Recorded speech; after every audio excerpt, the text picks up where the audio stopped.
have the American Golf outing for the Cancer Society. I also have the American Cancer Society golf outing on the 31st. And also, I got yours on the 18th, buddy. Yeah, I'm gonna be there. Boys, these are a lot of events and golf outings. Well, you want me to miss my own golf tournament? Gabby, they're all great cars. I mean, this is... Hold on. I got this. Guys, I got this. Don't worry about it. Hold on a second. He always says that. Hey guys, thanks for coming so fast. How are ya?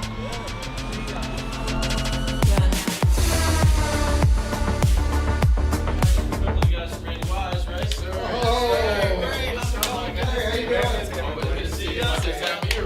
The Randy Wise Celebrity Golf Tour. Watch for the eye.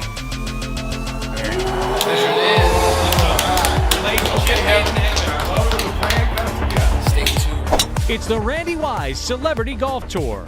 Some of the biggest names in Michigan sports. And some, well, not so much. Brought to you in part by Premier Security Solutions, Fairway Packing Company, and Swiss Insurance. Watch episodes at woodwardsports.com. Hello everybody and welcome back to the Woodward Heavyweights live on woodwardsports.com. And make sure you like and share the stream. If you're listening on an audio platform, leave a 5-star review. For the man to my left, Booner, filling in for Easy. Easy's up in a wedding, so he's like 8 hours up north. He's going to be gone all weekend. We got Chris Platty in the TD booth as always, and Lucas Klotz filling in for JB. As JB, we still don't have a cam for that? No, we do it. Oh, okay. Oh, fuck you. I kind of like the Sid picture. Yeah, the anyway. Sid I'm working on that. I'm working the Sid on getting the picture's cam good back. too. But yeah, so we got a big show ahead of you guys. No, Easy isn't gone too, Rita. Easy's just, like I said, he's got a wedding this weekend. He's up north, so he'll be back on Monday. But I'm going to address the elephant in the room. I've seen a lot of people talking about it. Obviously, it was brought on Twitter that yes, today was Adam Baydoun's last day at Woodward Sports. It's a sad day for us. It's a sad day for his friends. This is the guy that hired me into this company. I literally wouldn't be sitting here right now in this chair if it wasn't for him. He's always believed in me. He's always been a huge supporter of me and everything I've done. I looked up to him and how he composed himself, how he attacked his show, how he always told what was on his mind. He never bullshitted anything. He was always 100% Adam. And the shit you guys saw on that desk, the things you saw him say, saw him do on that desk, that's who he is. He's not putting on a character. He's not making a front. That's just Adam Baydoun. And he's moving on. He needs to do what's best for him and what's best for his family, his wife, his child on the way. So best of luck to Adam in his future endeavors. We're gonna miss him a lot here. Obviously, he's a great dude. He's a great boss. He's a great friend. I love him like a brother, and it's gonna be tough. It's gonna be tough for a while with him gone, but you know, no matter what, he built a legacy there. He was a guy that had thousands and thousands of people tuning in to see him and Jeff up here, butt crack of dawn, early in the morning. And you can't take that away. Nobody can take that away from him. He was a pinnacle of Detroit sports media for upwards of 2 years, and it's going to suck to see him gone. He's going to be missed in the space. He's going to be missed in the environment, in the brotherhood, and it sucks, man. It really does. But you know, like I said, he had to do what was best for him. He had to do what was best for his family, for his wife, for his soon-to-be child. And that's what I'm proud of him for doing that. It's tough to make decisions, but he made a decision, and he's doing what's best for him. So shout out to Adam. We all love you, man. We're gonna hang out. We're still gonna see you. This isn't goodbye. It's I'll see you later, man. We love you. Yeah, no, I mean, I could second that too as well, because I mean, I've been grinding doing this stuff for 2 years now, and Adam was the only one that like responded to anything I reached out and gave me a chance to come to Woodward. Now I'm on the desk with Spencer on the heavyweight, so like he built that for me. He gave me a chance, so I'm gonna miss Adam. Yeah, and I love him like a brother. He's became like super close, like a mentor to me, and getting me up on the desk and doing the college football show, Lions show, all that stuff that I'm able to, especially with the people in the chat, like to be able to interact with people like that. Adam's helped build all of that. So, I love him. He's a brother to me forever. Yeah, and everybody, in the chat asking questions about what happened specifically or what's going on. I don't have the answers for you. I can't speculate. This is, like I said, it was as big as a shock to us as it was to you guys. So it sucks, man. It sucks. Like I said, he's the guy who brought me in here. He's the guy who gave me this job. And he's always been a huge supporter of me, always been a huge supporter of the heavyweights, everyone at this network. He's always been a guy that goes above and beyond, does everything. If you need something, if something's not working, something's going wrong, you call Adam. And he came and he'd help and he'd talk you through it or he'd come and fix it. So it is what it is. Like I said, I wish I had more details to share for you guys, but I don't. I just woke up today, saw that, and here we are. So good luck to him in his future endeavors. Always love the guy. That's one of my brothers. But we do have to continue. As they say, the show goes on. And we got a lot to talk about today. We got a lot of Pistons topics. We got a lot of Lions topics. We got a fantasy topic that I'm excited to do because we don't do a lot of fantasy talk. So Love I know fantasy Booner's football. excited for some fantasy Let's football go. talk. But first things first, John Morant's suspension was brought down by the NBA. 25 games, was it? 25 games John Morant is being suspended for the second incident of him flashing a gun on Instagram Live. Do you think that is enough? Do you think it was too light? Well, what are your thoughts on it? I think it's, to be honest, I mean, if you go back a month ago when that last video came out, everyone on social media, Twitter, all of that, everyone was talking about, oh, he's going to get a year suspension, a half a season, all of this. So when the 25 came out today, I was more shocked, like, oh, I thought it was going to be more just based off what people were saying a month ago. It seemed like when it came out today, though, a lot of people were mad and said it was too long. I mean, I just think going through that process, kind of with the different things that happened throughout the whole process, like what he got suspended 6 or 8 games earlier in the season, another situation. And I know he didn't do anything illegal. Like, that's the big thing about it. He didn't do anything illegal. But it's like you did something to kind of negatively affect the NBA, which went out on social media. You're one of the biggest stars in the league. You're the face of the league. And he was on his way to be the face of the league, I felt like, for a while. So 25, I think it's a fine number. I'm not going to sit here and be like, oh, he should get less or more. I think it's like, all right, let's just leave it at that and move on. I do believe he's going to get his stuff together and he's going to be able to kind of come back stronger. Yeah. Like from his post that he had, all of that, I think it's going to be a good thing for him. But 25, I think that's just like, that's fine. Like, let's just leave it at that and move on. And Easy in the sports chat. Shout out Easy in the Woodward sports chat. He said, no, spend this moment sharing your favorite Adam moments. And I'm down for that. Because I got a couple of them. And I know one of them, one of the best days, one of the happiest I've ever seen Adam when he was here was when the day Al Avila got fired. Because we all know the saga that went through. And it happened right before the heavyweights went on. He was running around this place, screaming, saying, fuck you to everybody, being Adam. And he was like, let's film a video. You guys hold the door open for me. I'll walk in. I was like, no, I'm putting you on my shoulders. And we're fucking dancing all the way in there. And we did it.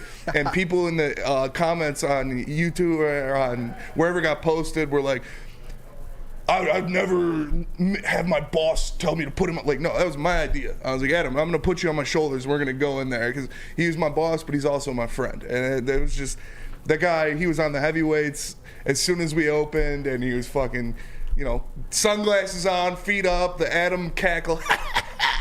And it's a great moment, man. I got tons of them. The hell of either one. That's awesome. One I can think of here right away is Adam. I mean, we all know, like, during football season, Adam's a gambler. I'm a gambler. I'm one of the bigger gamblers probably here at Woodward. But me and Adam, the texts and the slips we would share throughout football season, what no one knows is his hate for Killian Hayes. We know it goes like he hates like the way that he performed on the court, all of that. There was a 2-week span where Adam would send me a betting slip to where he would have like a 10-leg parlay. And now when I say that, like, this is serious, like multiple days in a row, he would have a 10-leg parlay, and the last leg on every single one to win a good amount of money was Killian Hayes. And I promise you it was 4 or 5 straight days where he just kept sending me like, dude, I hate, like, it was at a point where he's like, I have to keep betting Killian until he hits.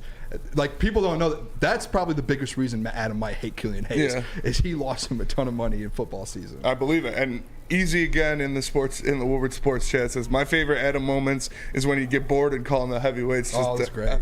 Those were great too. Oh, yeah. We'd be in the middle of a show, middle of a segment, and JB looks at me, he's like, I'm like, all right, we got a caller. Who's it? It's Adam. He's like, I don't know why the fuck I called in. What's up, boys? And we just start talking about random shit, man. The guy's been through, he did so much. You remember the goat mask, the fucking, I don't even know the proper term of it, but the band he had in the back and his dancing. Like, dude, the guy is an absolute fucking legend, man. His Matthew Stafford runs. His Matthew Stafford, dude, man, talk legendary. about bet slips. That was He was showing me those insane. bet slips of the shit, the fucking money he was throwing down on Stafford. Double down. Just run it back. Next game, double. Next game, double. I'm like, oh my God. Man. Dude made a fucking killing off of Matthew Stafford's Super Bowl run. And, yeah, there's a lot, man. There's Adam a and lot. Fish. Man. Adam and Fish, yeah, shut the Yeah. fuck up, Fish. There's t-shirts of it. There's an emoji of it. Like, the guy is a legend. And I've told this story before, but how I got hired was I was working from home at the time at a different job, and I was messaging people. I was sending my resume.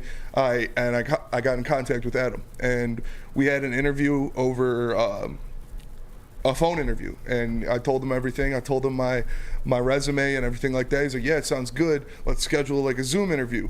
And I was like, all right. We scheduled it, and I'm in there, and like 15 minutes go by, and I'm still just sitting in there. I wait another 10 minutes. I'm just sitting in there by myself in this fucking Google Meetings interview. I was like, this motherfucker. And so I leave, and I'm blowing his shit up. I call him a bunch of times. You know, he's a fucking busy guy. This was 2 years ago, so he was doing a lot more than he was even now. And so he calls me back eventually, and he's like, oh, my bad. Let's schedule another one. We can do it for the next day. 10:30 or whatever. I was like, all right, yeah, cool, sounds good. The next day comes, same thing. I get in the interview, I'm sitting there, 10 minutes go by, I'm in there by myself. Another 10 minutes go by, I'm like, this motherfucker's ghosting me right now. And so I leave, blow his shit up again, send him a bunch of emails, and then the next day, I was watching the morning show, and they were broadcasting live from a big boy that was like a mile away from my house. And so I was like, you know what, fuck this. I'm gonna go look this motherfucker in his eye and be like, yo, what the fuck? And so I called my boss, because like I said, I was working from home at the time. I was like, I got a dentist appointment, I gotta leave. And she was like, yeah, okay, no problem, just let me know when you get back. Hung up, pull up to the big boy, fucking Adam's on his show, like they're recording the show. I sit down on one of the tables, and I'm just fucking staring at him. I was literally just staring at him. And they finish the show, he gets up and walks over, I fucking walk up on him. I was like, hey, Adam? He was like, yeah. I was like, I'm Spencer. Nice to meet you. He was like, oh, shit. I was like, yeah. What's up, bitch? No. I was like, yeah, we were supposed to have an interview. Shit didn't happen, so I'm here. Like, let's do this. And we sat down, we had the interview. He's like, you start next week. When I first spoke with Adam about getting a job here, I have a very, very similar story. Is when I talked to him on Twitter, and then we had a couple phone calls, and he was like, you got the job, we'll get you onboarded. I didn't hear from Adam for 3 or 4 weeks. Yeah. And I promise you, if we go back and look at the text, I probably text him and send him emails 30, 40, and then all of a sudden he was like, all right, Booner, you're in, let's go. And then it was just like gone from there. But it was like, it took like weeks, and I was just chasing Adam around. I didn't go to the big boys. And I didn't go that far. Aaron S., yes, that is a real story. You can ask anybody that was there that day. Factual. I pulled up on him, and we sat down, we had the interview in a booth in Big Boy. And then I got the job. I put in my 2 weeks, literally when I got back from my dentist appointment. And then they had a big boy eating contest. Yeah. No, that was... Spenny won for the job. That was a different time. I did eat a bunch of strawberry waffles. But, again, love that guy. Men built a legacy with him and Jeff. What they built on the morning show can never be duplicated, can never be repeated. And just appreciate him for everything he's done for me and everything he's done for the network. And wish him and his family the best of luck going forward. Speaking of Big Boy, let me tell you guys about Big Boy, because Strawberry Fest is back at Big Boy. Try the classic breakfast items like some strawberry hotcakes or mouth-watering red velvet waffle. If you're not feeling breakfast, try the strawberry bacon chicken wrap or cool off with the refreshing summer splash salad. And don't forget to grab dessert, including their berry delicious classic strawberry pie, deep fried vanilla Oreos, or strawberry hot fudge cake, and more at Big Boy. The only sports network in Detroit that starts with a W. You know, because we win. Woodward Sports, Detroit's winning sports network. Walk into any Lady Jane's Haircuts for Men for an award-winning haircut experience and automatically enter for your chance to win not one, but 2 vehicles of your choice, courtesy of Les Stanford Buick GMC of Ferndale. That's right, 2 cars, one for you, one for your wife, your girlfriend, or your best bud. Lady Jane's Haircuts for Men, open 7 days a week. Walk in anytime, sign in, sit down, watch your favorite team play, and before you know it, your hair will be game ready. Let one of our talented, award-winning stylists make you look handsome and clean. Lady Jane's Haircuts for Men. It's wicked awesome. Make sure it's seen and heard. Corner, jumper. Tweet us, hop on the YouTube chat, slide in the DMS at Woodward Sports on all social media. Hello everybody and welcome back to the Woodward Heavyweights live on woodwardsports.com. Make sure you like and share the stream. If you're listening on an audio platform, leave a 5-star review. We had Booner filling in for Easy because Easy is up north at a wedding. We've got Chris Platty, we've got Lucas Klotz, and I am Spencer Raxter. We just got done doing a segment, and it sucks. It's a buzzkill. It is what it is, man. But like I said earlier, the show must go on, and you know I've spoken to the guy. This is what he would want. He'd want us to just fucking attack this shit, do the best we can, and just keep thriving. So, with that being said, let's do just that. We are going to go player by player for the Lions rookies, and I'm talking the big rookies. And we're not going to talk, you know, Mal Ibrahim or Antoine Green, even though those guys can make a splash. They might be able to make something. We have the top 5 rookies. We have Jahmyr Gibbs. We have Jack Campbell. We have Sam Laporta. We have Brian Branch. And we have Broderick Martin. And we're going to go around and say our realistic expectation for each of them. And let's start with Jahmyr Gibbs. My realistic expectation for Jahmyr Gibbs is to be like what they said, not a running back. He's going to be a weapon. He's going to be a guy that goes out there. He's already lining up in the slot. He's already way further than people thought he was when it comes to route running and catching the ball. So they are going to use him everywhere on the field. They are going to use him like a Deebo Samuel-esque, but flipped. Like Deebo Samuel is a wide receiver who plays running back sometimes. This guy's going to be a running back who plays wide receiver sometimes. And he is going to be a weapon out there. He's going to be one of Jared Goff's favorite targets.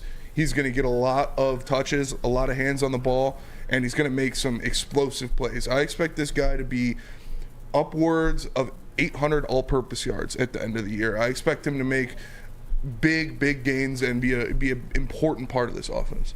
Yeah, I'm the same way, and we keep hearing this comparison too, is the Alvin Kamara comparison, and I kind of love that. And when you say 800 all-purpose yards, I wrote down on the paper here, I wrote 1,000. I think he cracks 1,000 just under the fact that Jameson Williams is suspended the first 6 games. He's going to be used as, like, to me, I look at it, he's going to be used like the heart of this offense. Him and Amon-Ra St. Brown are going to be that 1-2 punch that you're going to be looking at, kind of. Not in the goal line, because we know David Montgomery's going to be that goal line guy that Jamal Williams was, but just down the field, it's going to be Jahmyr Gibbs, whether he's in the slot, whether he's getting put out wide, wherever he's at, he is going to be an absolute weapon in this league. And I know we're talking about fantasy guys later, and I'll tell you something, I think that might be one of my guys, because he's going to be like, I think he's going to be an elite running back in especially the NFC. Yeah. Like when you break it down, like, by the end of his rookie year, people are going to be like, this dude is really like Alvin Kamara. He can really make an impact in the NFL and for a team to go win a Super Bowl. And I'm convinced on it. Like the fact that Brad Holmes and Dan Campbell really took a shot at him at 12, and they even mentioned that if Bijan was there, that they still would have gone him. Yeah, that gives me so much confidence in what he can do. They said they're comfortable taking him at 5. Yeah, like just go watch him play in Alabama. Like he has jets. Like he can make play. Like the fact that they took him at 12 and said that he can be above Bijan Robinson just shows me right there what he's able to do. Yeah, I love it. Lucas? Look, I agree with everything you guys said. I'm thinking that he could possibly even go higher than 1,000, because I think if you look at what Dallas did this year with Tony Pollard and Zeke, he's going to be filling that Zeke role or that Tony Pollard role in Detroit. And I think just the explosive back that he is, he could have 4 touches and get 70 yards. And that's all that they need him to do if he does. But I think if he starts doing that, he's going to get the ball more. So I think he's going to be over 1,000 for sure. Yeah, for sure. For sure. I like it a lot. And next up, we have Jack Campbell, Captain Jack. I've put expectations on him already. I think he's going to be starting week 1. He is my defensive rookie of the year, just based off of his usage, what he'll be able to do. We talked about what Anzalone did in this defense last year, where he had a great season. He went out there, Anzalone played great. Jack Campbell is a better prospect than Anzalone. Can we say that? Is that out of bounds? I don't think so. And so I think Jack Campbell is going to go out there, and he's going to be a guy that it might start off slow, but as the season goes on, you're going to see that leadership. You're going to see him being a playmaker. He is going to be a heat-seeking missile flying around the field making tackles. I expect Jack Campbell to be a very, very good addition to this Lions defense. Yeah, dude, we talked about it a couple weeks ago, too, the last time I was on the show with Jack Campbell, and, like, how many tackles can he have? Anzalone last year had 125 for Detroit. I think if Jack Campbell is starting week 1, I think you see him almost get to 100-plus easily. Just the way he, like, the prospect he is. And a lot of people are going to be worried about, Derek Barnes is getting this time in camp. Rodrigo's might take that second spot still. I think that's just excuse me. I think that's just more so competition for him to just get better and better and better throughout training camp in the offseason, to where when week 1 comes around, he's going to be polished. He's like a month ago, we heard some of the coaches say that he was like a third-year pro out there at rookie camp. Like, just hearing that alone gives me confidence in him too. Like, Go into training camp, get polished, go behind Derek Barnes, go behind Rodrigo, learn from Anzalone, come into week 1 versus the Chiefs and just dominate. And I think I'm with you, Spenny. I think if he does that and he does what we think he can do on this defense with the guys behind him, with CJ, GJ, messed that up, but Tracy Walker, just different guys, Kirby, dude, he's going to be an elite linebacker in this league. I think that's a fact. Like, I don't see how he can't be. I agree. The position he's in. I agree. Lucas, what do you think about Jack Campbell? He's going to be 100 tackle. He could even get like 3 sacks because he does know how to get on the inside, especially we're not weak at the defensive tackle position, but it's definitely not our strength. And the reason they drafted him is to strengthen that, especially for this season. So he's going to have 100 tackles plus for sure. Yeah, I love it. I love it. And next up, we got Sam Laporta. I have a lot higher expectations for Sam Laporta than some people. I think he is going to fit perfectly into this offense. Like we've talked about last year, how Shane Zylstra and Brock Wright made these big plays because they're basically schemed open by Ben Johnson, and the scheme of the play allowed them, like the Brock Wright touchdown against the Jets was all scheme. He was wide open, straight shot to the end zone. It was a great play by him, but that was Ben Johnson that made that play. Sam Laporta is going to make his own plays. This is a guy, when he gets the ball in his hands, he is going to be dangerous. He's going to be able to use his athleticism to get yards after the catch. He's great running in the open field. And I think, it'll take a little time for him to get kind of pushed into the offense, because it is a very complicated blocking scheme, especially for the tight end position, what Ben Johnson runs in this offense. But I expect Sam Laporta to be a guy that goes out there, makes plays, and once they feel comfortable with him in this offense, he's going to be the full-time tight end. Yeah, I couldn't agree more. The last year, the tight end, that like crew together had like over 700 receiving yards, and that's counting T.J. Hawkinson. So like when I was looking at this room here, we just talked about Jahmyr Gibbs and what the impact he's going to make on this offense. You have Jahmyr Gibbs, Amon-Ra St. Brown, Marvin Jones. You have dudes on this offense. Sam Laporta isn't going to, like, teams aren't going to look at him as the second, third option, and he's going to just, in the scheme, it's going to open so much up for him. And like you said about the openings for some of these other tight ends and the touchdowns they had, that game-winning touchdown versus, what was it, the Jets? Yeah. He's going to be in those positions with open field. And if you haven't seen his highlights at Iowa, or even just some of the times him breaking tackles and yards after a catch at Iowa, he's dangerous. It's impressive. And there's guys around this league like George Kittle. I think I heard someone, it might have been Lucas on the morning, someone mentioned that George Kittle even said this week that at tight end U, which is I believe this upcoming week, that they've been working out all summer, and he has been like, he's shocked. Yeah, Easy said that yesterday. Yeah, he is just shocked at what Sam Laporta's doing. So for a guy like George Kittle to come out and say that, I know they played at the same college, but he's not gonna just beat around the corner on that. He's gonna be honest with you. I think we might have gotten a dude at tight end, which is exciting. Like, that offense just keeps building and building. Like, running back built, tight end built, receiver. Once J-Mo gets back, built. I think Sam Laporta gets 500 yards this year plus. I like it. In like 6 touchdowns. That's my prediction for this year. Lucas? Yeah, I'm agreeing with you guys too. I really like what you said, Booner, about bringing up T.J. Hawkinson, because with the true number 1 tight end in Hawkinson, like, they went to him a fair amount, and he's way more athletic than Hawkinson is. So I love him, and I love him even more. I think when Hendon Hooker starts playing, he's going to be Hendon Hooker's best friend. So we got a multi-time Pro Bowler in the second round. For sure. I'm really excited for this kid. I think he can do a lot. And next up, we got Big Broderick Martin. It's tough to say what this guy can bring to the game just yet. We don't know what the situation's going on with the defensive tackle position. If Levi is going to be there, if we know the body transformation of Lee McNeil. They re-signed Isaiah Buggs, so they love him a lot.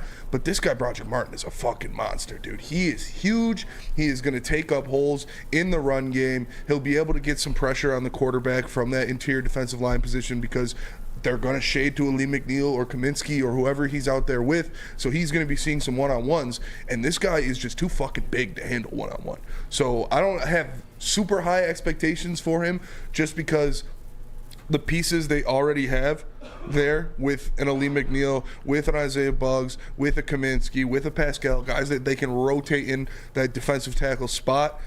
But he's going to help in the run game. He's going to help stop the run. He's a big dude. When you break it down between him and Ali McNeil, Ali McNeil's 6'2", 230 or 330, 325.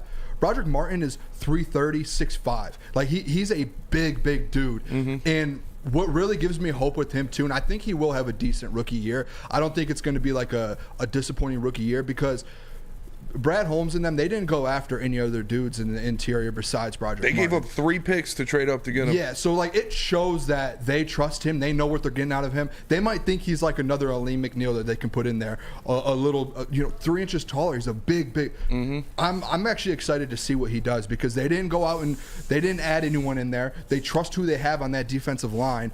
And Aiden Hutchinson said it the best a couple weeks back is he was like, hey, they must really trust this line because like what I just said, they're not adding any pieces to it. We all thought, we keep putting out these posts that, they're going to go get all the like these high-end DNs, these high-end D tackles. Mm-hmm. They haven't done it for a reason. They trust this group. They trust that D-line.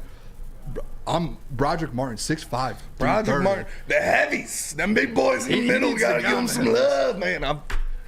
I just fucking want football season to be here so bad. Can you get Broderick Martin in the Maz chair? I would love to have Broderick Martin in the Maz chair. So yeah, that's true. We might need to expand the Maz chair. We need a Maz chair plus, like Disney Plus. But yeah, we need a Maz couch, a Maz love seat. A Disney Plus. I don't like Maz love seat. Give him a futon. That puts a bad image in my mind. But yeah, you didn't need to say that, bro. Come on. I might need someone to help me work through these images I have going through my mind now after hearing Maz's love seat. So let me tell you guys about SMA, or the Sports Marketing Agency. The Sports Marketing Agency helps spread awareness about mental health and substance abuse. Their new podcast, This is the S Word, helps fight the stigma about seeking help. So if you or someone you know is struggling, head to thesportsma.com and get the help you deserve.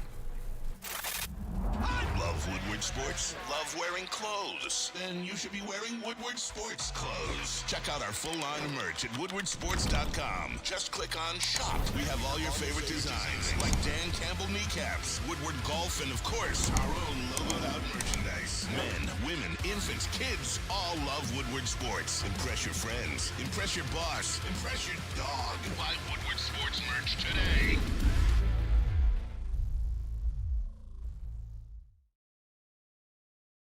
By now you know me, Christina Gennari, as the obvious choice in real estate. And you know my website, soldchristina.com, as your #1 resource for buying or selling your home. Myself, along with my amazing staff, pride ourselves on making your home buying and selling experience a relaxing and easy one. Come see why we are the obvious choice. Christina Gennari at soldchristina.com, the obvious choice in real estate. We are the network for Detroit by Detroiters. Welcome to the Woodward Sports Network.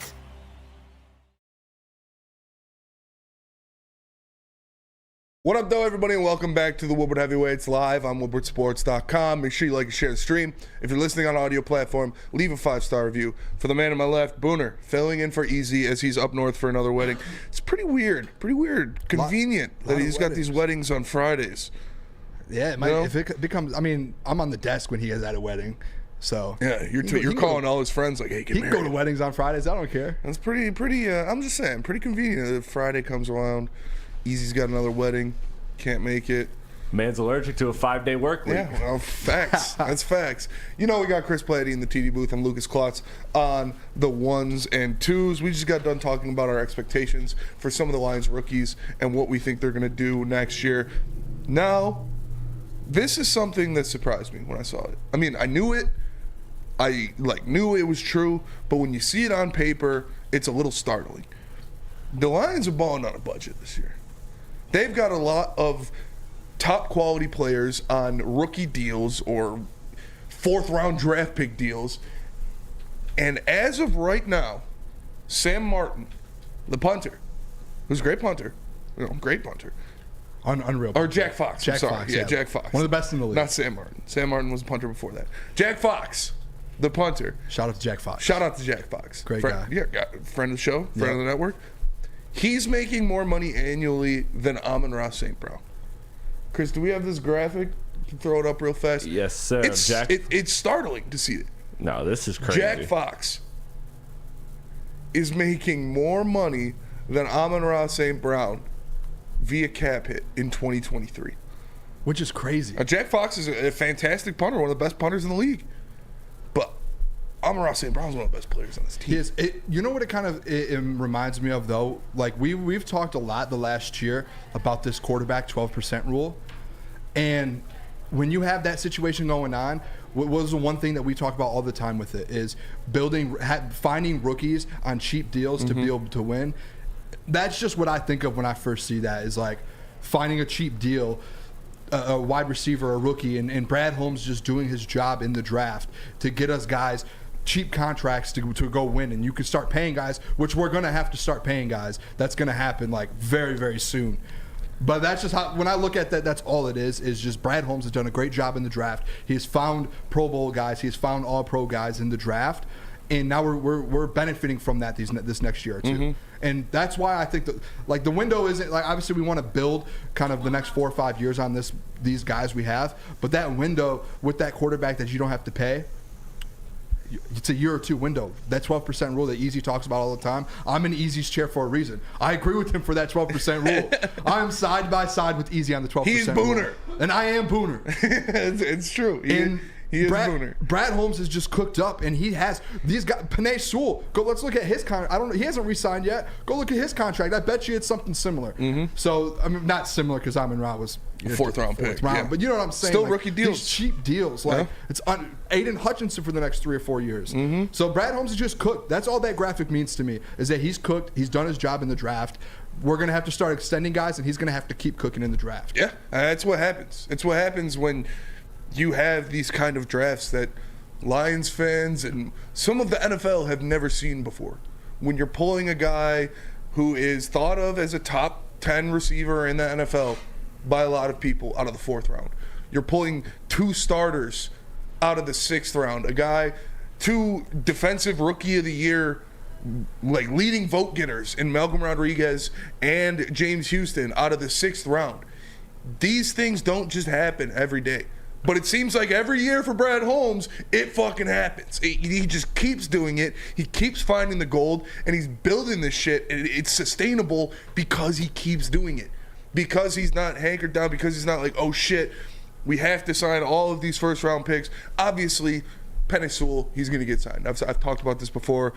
Panay Sewell will at some point be the highest paid lineman in the NFL. He's going to get a bag. I want him to be a Detroit Lion for his entire career. He is my favorite player on the team. That'll be awesome. Love that guy. Amon-Ra St. Brown, he's going to get a bag. He's going to get $20 million. Like, he's not going to get less than a Christian Kirk. He's not going to accept less than that. So you're going to have to pay these guys. And that's where you build your core. That's where you have those guys that you pay, and the guys that you look at that like, all right, these are the guys we're going to pay, we're going to commit to long term for these fat contracts. Obviously, it's still a couple years down the road for a couple of these guys, but it's a Kirby Joseph, it's an Amon-Ra St. Brown, it's a Penei Sewell, it's an Aiden Hutchinson, and then you can continue to insulate them with these cheap deals, cheap rookie contracts, keep finding diamonds in the rough like an Amon-Ra St. Brown or a Malcolm Rodriguez or a James Houston, and have your core set, and then just keep feeding great talent out of the draft. You get your core set, and it's like we've seen this with like the Chiefs. We've seen it with all these different franchises. The Packers did it for so long. Like all these teams have done it. The Lions are finally doing it. They're finally building a franchise with a great core to where you could potentially just be good for the next 4 to 5, 6 years with these guys. And I mean, we have to kind of address the fact, though, some of these guys we're going to have to move on from because there aren't going to be like you can't. There's not enough money to throw around. Yeah, man. so like that's where I'm at with it. Is that you're going to have to move on from some guys, pick and choose who you want. Who's going to be that heart of the team and that core of the culture that you've already built? Yeah, that Brad Holmes and Dan Campbell culture. Those are the guys you want to keep. But you're going to keep drafting dudes that you. And Brad Holmes has done it the last 2 or 3 years. He knows the guys he wants, and he's gone out and he's gotten those guys. Like I said, love a lot of guys on this team, love a lot of players, but there is only so much money to go around. Yep. And if I'm looking it down and I'm making a list of saying, guys, I need to sign long term after their rookie contract, the 4 that stand out are the 4 I just said. Amon-Ra St. Brown, Penei Sewell, Kirby Joseph, Aiden Hutchinson. Those guys can't leave the building. Yeah. They need to be Lions. They need to stay here. The 2 top guys I wrote down was Penei Sewell and Amon-Ra St. Brown. Yeah. Like those are the 2 guys I would rather keep out of anyone because those guys have been the culture the last year through this rebuild. Amon-Ra has broken all these records. Penei has been the heart of that offensive line. And I did write down Spenny. I don't know if you know where I've been with the Jared Goff situation where I'm like, I do not want to pay him $50 million. No. But I did write him down just based on the fact piece of shit. At the end of the season, though, this is what I wrote down. At the end of the season, if Jared Goff wins us the NFC North and wins us some playoff games, you have to look at extending him for $40 million where the market's at right now because it will go up. That is factual, Spenny. And I've been on your guys' side with Jared Goff forever. I go look at my YouTube, go look at my old shows. I have been on the Jared Goff where it's like we're not paying him. But when you really break it down, if he goes and wins you what you expect, give him that $40 million and move on. But you have to wait till the end of the season because if he doesn't, if we don't win the NFC North, I'm moving on to Hendon Hooker so fast. How dare you sit in that chair? Yeah, how dare you sit in that chair? Someone have Easy calling right now. Easy has been on the Booner Sports Show 100. You have too, Spenny, 100 times. And the main topic usually is Jared Goff. I do not want to sign him to a $50 million deal, $40 million deal. Yeah. But if he goes and wins us and proves to us that he can lead this team in this culture, I just don't want this culture to fall apart if a guy leaves. And for him to be the quarterback, I think this culture is stronger than the quarterback or a singular player. I think it starts from Brad Holmes. Well, it starts from Sheila Fordham. And then it goes to Brad Holmes. That's a fact. And then it goes to Dan Campbell. And then it is exuded amongst the players and the rest of the coaching staff. One player leaving this team, whether it be quarterback, which is the most important position, obviously, or not, is not going to change the culture. But you sign him to a 2-year extension. You don't have to give him 5 years. Give him a 2-year extension. 2 years, $40 million a year. You want like a Daniel Jones contract, something like that. Or a Geno Smith. But if he wins you something this next year, like Hendon Hooker. Do you think if you're fucking Jared Goff, you're coming off of more than likely a second Pro Bowl season in a row, an NFC North championship, multiple playoff wins, you're going to be like, a 2-year extension will be enough for me? But offer it to him, and if he takes it, good. We have a guy for 2 years while Hendon Hooker is still a rookie. He's not going to sign. He wants stability. He's going to want a bigger contract. He's not going to sign a 2-year deal. Okay, then that's a fair conversation we can have. He's not a Geno Smith. This isn't a one-off. When that comes around, we can have that conversation because I have talked about that before to where he's not going to take a pay cut. But that $40 million a year in a year is going to be 12%. So you could get him at $40 million now when he wins. So you want to do it right now? You would have to do it right now. No. If you want it now, you'd have to do it right now. No, I wrote down on my paper, if anyone can see here, I wrote end of season. I want to see what this man can do. Again? If he brings an NFC North championship to Detroit. Give him another year. You're living in fucking fantasy land. If he brings an NFC North championship to Detroit, if he brings a playoff win to Detroit, if he has another Pro Bowl caliber season, he's not going to be like, yeah, I'll take 20% less than market value and only a 2-year contract. No, that's not how it works. That's a fair point. Yeah, no, because we've had people in the chat months ago talking about that, and I've disputed that, saying Jared Goff is going to take the money. Yeah. So I'm with you on that. I'm just, if that deal comes around and he's like, hey, I'll take 40, and we just won, if he does, because he's already made a ton of money. He's not going to. If he does. He won't. But Hendon Hooker, rookie deal. That's what that is. I just don't. Drafting Hendon Hooker is the insurance to that. It's you're not bent over the Jared Goff barrel anymore. Now you have all right. Yeah, you did great. We appreciate you. Here's what we're willing to pay. If you're not going to take it, twos. Yeah, like, no, I'm with you. I'm with that. Are you worried at all though for Hendon Hooker next year? Because that's technically his rookie year. Are you coming off an NFC North win? If we lose Ben Johnson, I would be. Well, you're most likely going to lose Ben Johnson, and if Jared Goff takes shut your whore mouth. That's just a fact. Like, everyone knows that. You shut your If we want to talk mouth. about Adam sat up here for months saying, Ben Johnson, this is his last season Ben in Johnson Detroit. burned my crops. He's not going anywhere. He's staying in Detroit. Yeah, I don't know. They just gave Unless him a you want to give him bag. some money out of your own salary, but I'm like, what jobs realistically will be open next year for him? If the Chargers open up, that's one. There's so many coaches. every year there's going to be 4 or 5 open. You know that, man. Yeah, but you know like, you're living in. Shut up! Now Shut you're up! living in fantasy. Shut land. up! All right, Ben Johnson staying forever. I'm not fucking leaving. Tell us about Randy Wise, Chris. All right. Well, speaking of Ben Johnson and celebrities, Randy Wise is the place to be. How would you like to see famous athletes like Ben Johnson, Jim Harbaugh, Darren McCarty, Braylon Edwards play golf with average Joes? Thanks to Randy Wise Automotive and Woodward Sports, you'll be able to do just that. And don't forget, Randy Wise's Celebrity Golf Tour. Make the wise choice. Pay attention to Woodward Sports for more info. It's the Woodward Heavyweights. We'll be right back. Randy. Woodward Avenue, the first paved road in America. Woodward Sports, the first sports network born in Detroit and made for Detroit. At work and at home, we're there with smarter security solutions. Featuring complete automation with customized alerts and more. For over 90 years, we've been the company that's been counted on to protect what matters most, all with personalized service and care. Right now, for a limited time, receive a free video device plus free installation with a new home system. Guardian Alarm. We protect Michigan.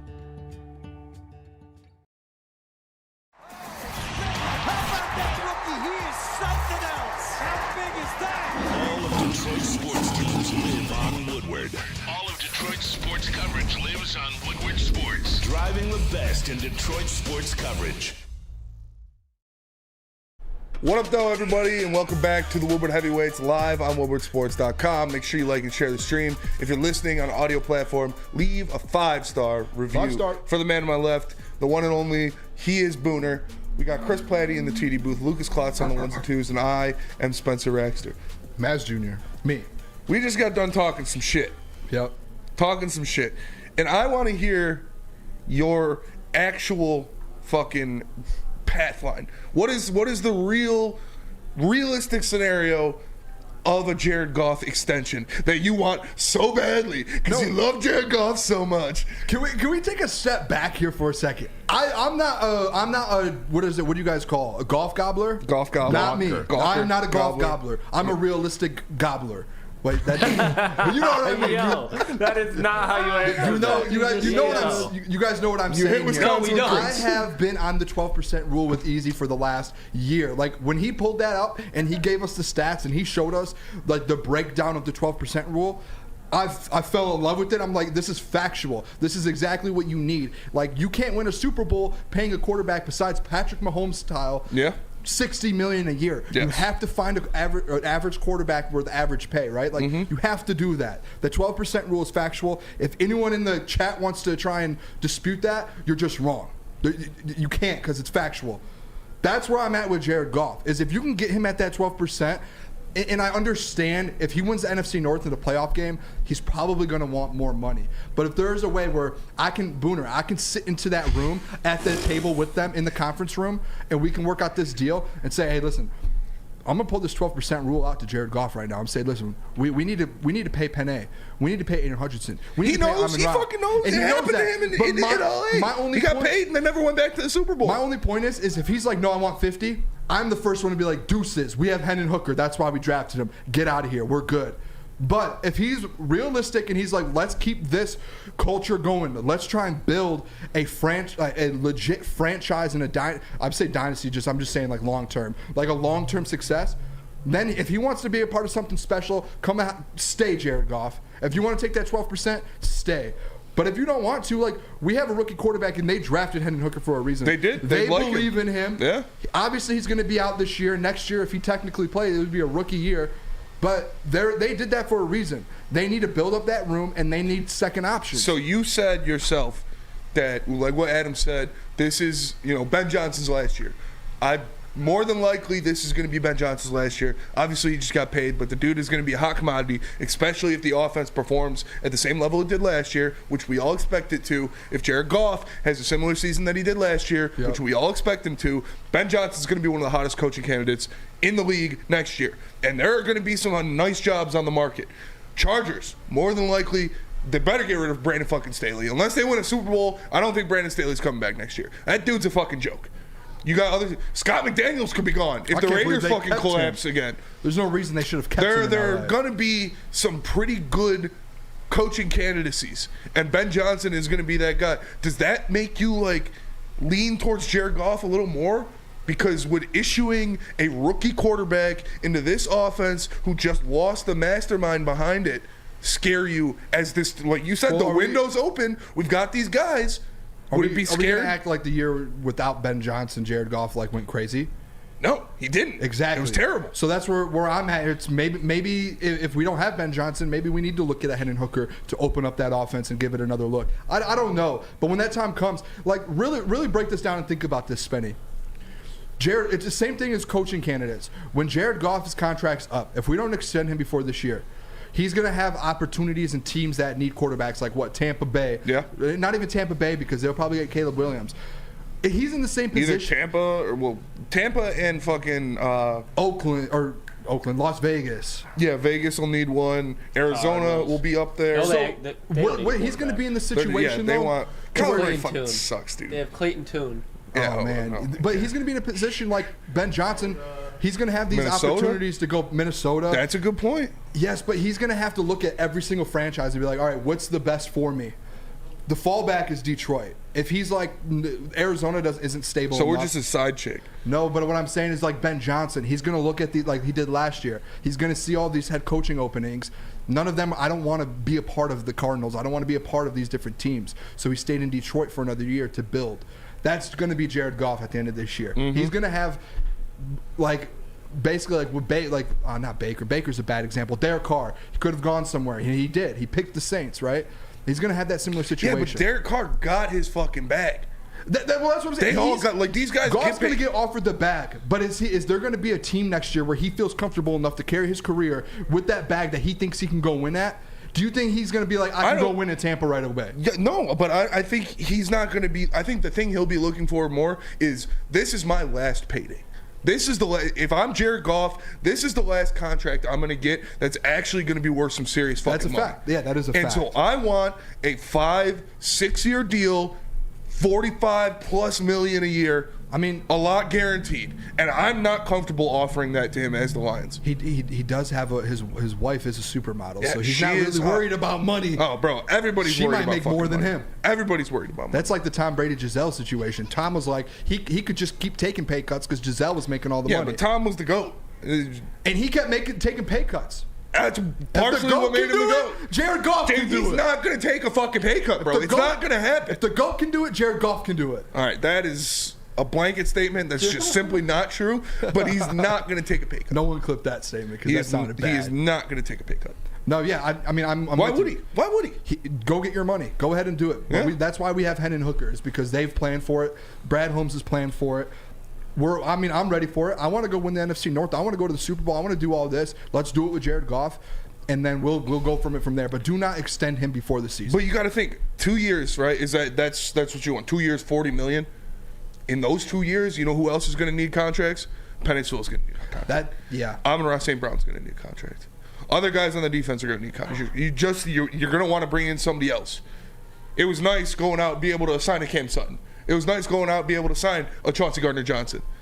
Look at what's happening with the Chiefs. Obviously, we're not expecting him to get a fucking $60 million contract or anything like that, but they had to lose Tyrann Mathieu. They had to lose Tyreek Hill. They had to lose Orlando Brown. Like, you can't do that. It's the ultimate team game for a reason. Well, look at the Chiefs. Look at all the guys that the Chiefs had to just step away from. Yeah. Even Tyreek Hill literally came out and said, I got a bigger contract from Miami. Yeah, I'm going. for sure. They can't offer me And what it's Miami did. Yeah, so like, look at how many players in those Chiefs teams have gone already. If you sign Jared Goff to that $50 million deal, then you're really having to start breaking stuff down. You're going to have to get rid of more guys than we do. Like the Penei Sewell, Amon-Ra St. Brown, Aiden Hutchinson. One of those guys have to go if you sign Jared Goff to $50 million. Yeah, Who for do you sure. want to go? Or you can get keep Hendon Hooker on a rookie deal, and you keep all three. You keep your core. Yeah, it definitely depends on the development of Hendon Hooker. Obviously, we've heard a lot of great things. We've heard how the coaching staff likes him. We've heard about how he's masterful in his studies and what he's doing. We know that he was the Heisman frontrunner until he got injured at Tennessee, but there's a lot on his shoulders, man. There's a lot on his shoulders. It just gives you an out, though, as well. Drafting a guy like that gives you an out. Yeah, the backup plan for Brad Holmes was smart. He said it before. When I fall in love with the guy, I'm going to take him. And as soon as I saw him, Hendon Hooker, we were here doing the draft show. As soon as I saw Hendon Hooker hit the board, right, that was the first thing I thought of. Was he kept saying, when I fall in love with the guy, we're taking him. And he fell in love with Hendon Hooker. I don't think he just was like, oh, let's just take a quarterback here. Let's just take Hendon Hooker. He's still there. No, like, they love him. What scenario would you be more comfortable with? Jared Goff and no Ben Johnson, or Ben Johnson and no Jared Goff? Ben Johnson and no Jared Goff. I think Ben Johnson, like, he is one of the hottest he will be the hottest head coaching candidate next year. If we can somehow keep him another year and say Jared Goff does leave and we had to, he left and Ben Johnson stayed, I would love that. I trust Ben Johnson in his schemes, everything he's done. And it just shows like 2 years ago when Ben Anthony Johnson Lynn. wasn't the OC. Yeah. It showed like drastically. People can like Anthony Lynn, dispute that. shout out to him, but he didn't know what the fuck he was doing. That was fuck. That was Is he a coaching shit. now? He's got a job somewhere, definitely offensive assistant, something like that. But man, that was fucking ugly. And I understand Amon-Ra St. Brown wasn't really playing in the beginning of the season, but like, come on, man, you can't tell me with that offensive line you couldn't at least run the ball, at least move the ball. And then Ben Johnson gets placed in, and Jared Goff suddenly turns into fucking Slim Jesus. Like, Best year of his career. How much of Jared Goff's transition, shout out Pride Month, into what he is now, which is something we haven't seen out of him. Even in his LA days, he's thrown more interceptions. He had a couple good years, outliers. His tenure for the Lions started off very poorly. Bounced back once Ben Johnson got in there, and then one full year under Ben Johnson, and he was a Pro Bowler. How much do you equate to Ben Johnson rather than Jared Goff? I mean, give me a percentage. You'd have to, percentage wise. Yeah. Ben Johnson 70%. Whoa. 60. All right. 60-40. Because we literally saw Jared Goff. We saw Jared Goff with like a Sean McVay too, and that was when he was playing well. And it's not a knock on Jared Goff. It's just quarterbacks in this league. There was a lot of things that they talk about, like he wasn't allowed to make audibles. First year? Yeah. No, under Sean McVay. Oh, under Sean McVay. He wasn't Okay. allowed to make audibles. He wasn't allowed to change protection schemes. And in Detroit, they've given him those freedoms. Yeah. Which is probably a good thing, right? It's definitely a good thing.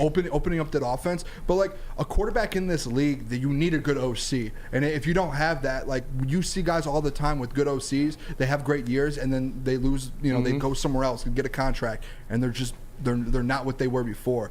I'm not saying that's what Jared Goff was, but Ben Johnson, Jared Goff probably say it himself. Ben Johnson, He's done a ton Jared for Goff his has career. spoken a lot, very highly of Ben Johnson. Yeah, he's done a ton for his career. He's opened up that last year where he had his best year of his career, all off of Ben Johnson's scheme. And they sat there last summer, and what did they say, for weeks, and just went over that playbook. So 60-40. Yeah. I think that's very fair. 60-40 Ben Johnson? Yeah, I think that's fair, right? Anyone else? I don't hate it. I don't hate it. That's for sure. You look at, we've heard different things, and Easy brought it up yesterday. Ben Johnson had the quote where he said about Jared Goff, he makes most of the throws that we give him.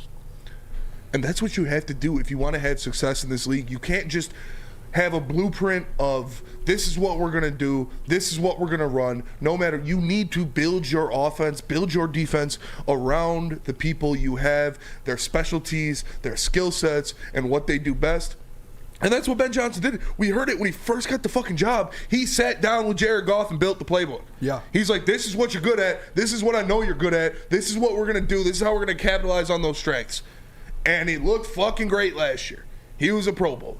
I expect him to have similar success next year. Probably a little bit more yards, more touchdowns, more interceptions. But still, like I said, I had him at like 35 touchdowns, 12 interceptions, something like that. And it is because Ben Johnson is like, all right, this is what he does good. This is what he does well. A lot of play action, a lot of over-the-middle stuff. We're not going to be taking these dangerous deep shots unless we have to. And it's shown success. He's going to put you, Ben Johnson's putting him in a position to be successful. He's not a Patrick Mahomes where he's going to go out there and if a play breaks down, he's going to go, like he's going to win you a game. What is the saying Jeff says all the time? Like you need Patrick Mahomes is a quarterback that will win you a game, but you what is it? You can't win with him or something like that. I don't know. I butchered that. Sorry, Jeff. But you know what I'm saying is like he's not a Patrick Mahomes. He's not a Josh Allen. He's not a I would even put Justin Herbert to where he can go out there and make plays. That's just where I'm at with it. To where he needs Ben Johnson this next year to put him in those positions. And he's a great quarterback, top 12 quarterback in the league, in my opinion. Still, but he's just not that top 5 elite level to where it's like we've talked about this before as well. Like when you get from like 11 to 16 in the quarterback rankings, all of those guys are just interchangeable. It's the Derek Carrs, the Jared Goffs, the Kirk Cousins, the Dak Prescotts, the Tua Tagovailoas, the Daniel Joneses. Like all of those guys, one of them has a great year, they're moving up. One of them has a worse year, they're moving down. They're all pretty mid, but you can win with that. Let me tell you guys about Planet Fitness. Because Planet Fitness is the home of the judgment-free zone, where you can work out in a non-intimidating, judgment-free atmosphere. The gym that has always been known for being clean is now cleaner than ever. You can get a full-body workout in just 30 minutes in a 30-minute circuit, and all memberships include fitness training. You get all that for just $10 a month, or you can get the Black Card for $24.99 and get the use of all the amenities. High school students ages of 14 to 19 can work out for free all summer long, thanks to the High School Summer Pass. And you can get a chance to win a piece of $200,000. All you have to do, film a video talking about your High School Summer Pass, post it on TikTok, and you'll be entered to win. Tag Planet Fitness, use a couple hashtags. Find out more about that at their website, planetfitness.com, where you can also sign up for your membership. It's Planet Fitness, where your fitness is essential. The only sports network in Detroit that starts with a W. You know, because we win. Woodward Sports, Detroit's winning sports network. Big Boy Strawberry Fest has officially arrived, and we're here to show you the very best flavors of the season. Satisfy your sweet tooth with our deep-fried vanilla Oreos, strawberry hot fudge cake, and a slice of our classic strawberry pie. But that's not all. Cool off on a refreshing summer splash salad, or savor the flavors of our chicken Caesar wrap and strawberry bacon chicken wrap. And for breakfast lovers, don't miss out on our strawberry hotcakes or our mouth-watering red velvet waffle. Strawberry Fest is something for everyone. Celebrate the sweet season with us at Big Boy. We don't like to brag that we are the toughest sports network in Detroit, but we do have a guy named Darren McCarty on our side. Woodward Sports.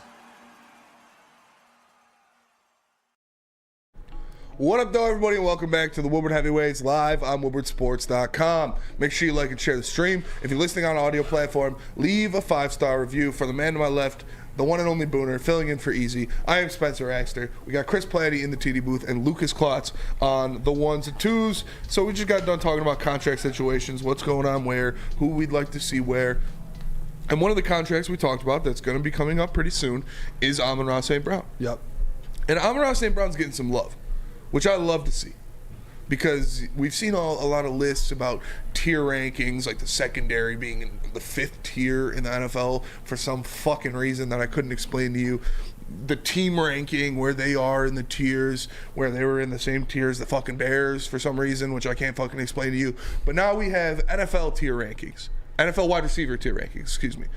And this is from FanDuel as well. And there you have the first group of wide receivers is Justin Jefferson, Devontae Adams, Cooper Kupp, Tyreek Hill. Is that Chris Olave? No, I think that's Jamar Chase. Oh, Jamar Chase. Okay, yeah. That makes more sense. I couldn't fucking see. Oh, you said Chris Olave. Tier 2. Oh, no. You got Stephon Diggs, A.J. Brown, CeeDee Lamb, and Amon-Ra St. Brown. Amon-Ra St. Brown above guys like Terry McLaurin, Mike Evans, DK Metcalf, Deebo Samuel, DJ Moore down in tier 4. Michael Thomas down there too. How do you feel about Amon-Ra St. Brown getting his due, being in the same, let's see, that's 1, 2, 3, 4, 5, 6, 7, 8, 9. So top 10 receiver. Yep. In the likes of the same tier as a CeeDee Lamb, A.J. Brown, and Stephon Diggs, above guys like Terry McLaurin, Mike Evans, and Deebo Samuel. Let's just be completely honest. Honest circle here. If Amon-Ra St. Brown is in a different market, if in doing what he's been doing the last 2 seasons that he's done in Detroit, he would have already been in this top 10 list 6 months ago. And you know, we wouldn't be talking about this tier list right now because the whole NFL would know that he's top 10 or top 8 and he's better than some of these guys.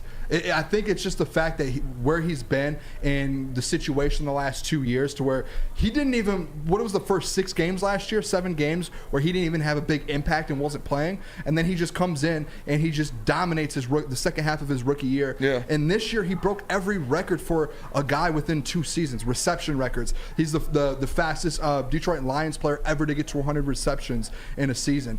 He is elite, and he should be looked at almost after this season. I bet you he's looked at as that tier 1 guy. Yeah. And if he's in a different market right now, if he's in like New York, or if he's playing for Kansas City, or if he's playing for these other teams, the Bengals with what's his name? Joe Burrow. I'm drawing blanks today here and here.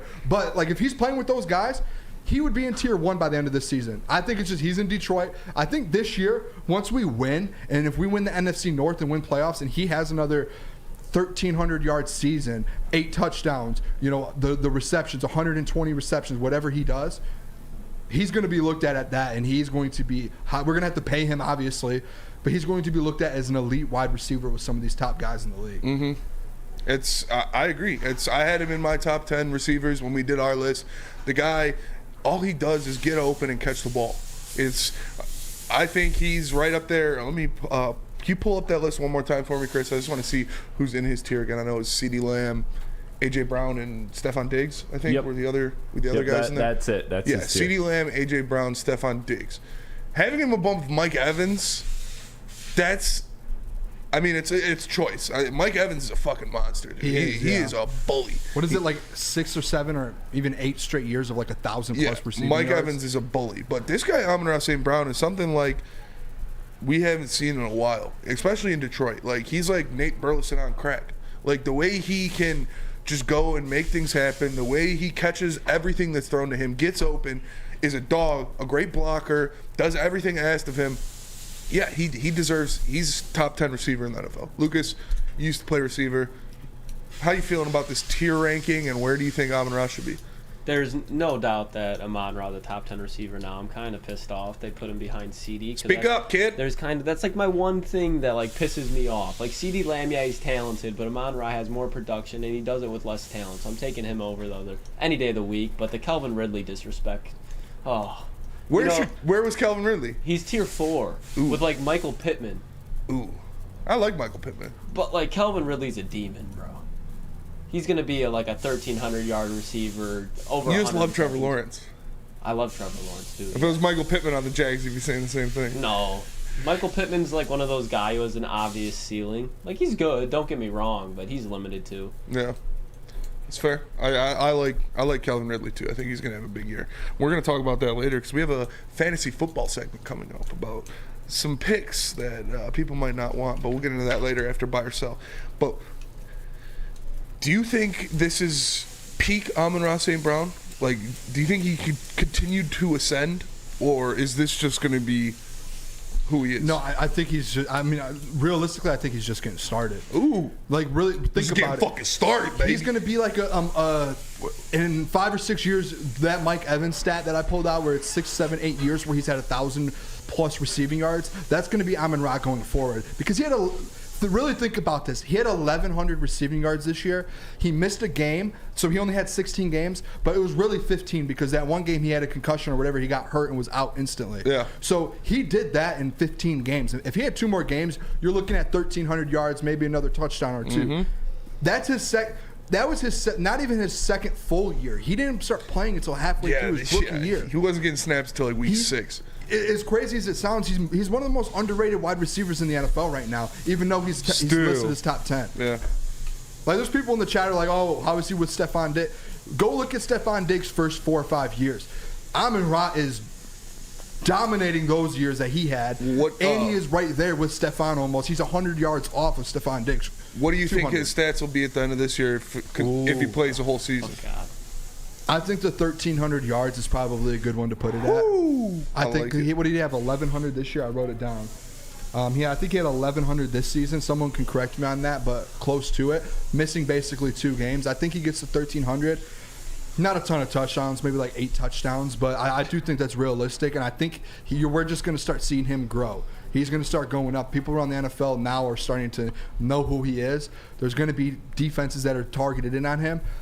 And he's one of those guys where he's just that elite. Yeah. He's going to be able to, no matter what, he's going to go get 6 to 8 receptions every game.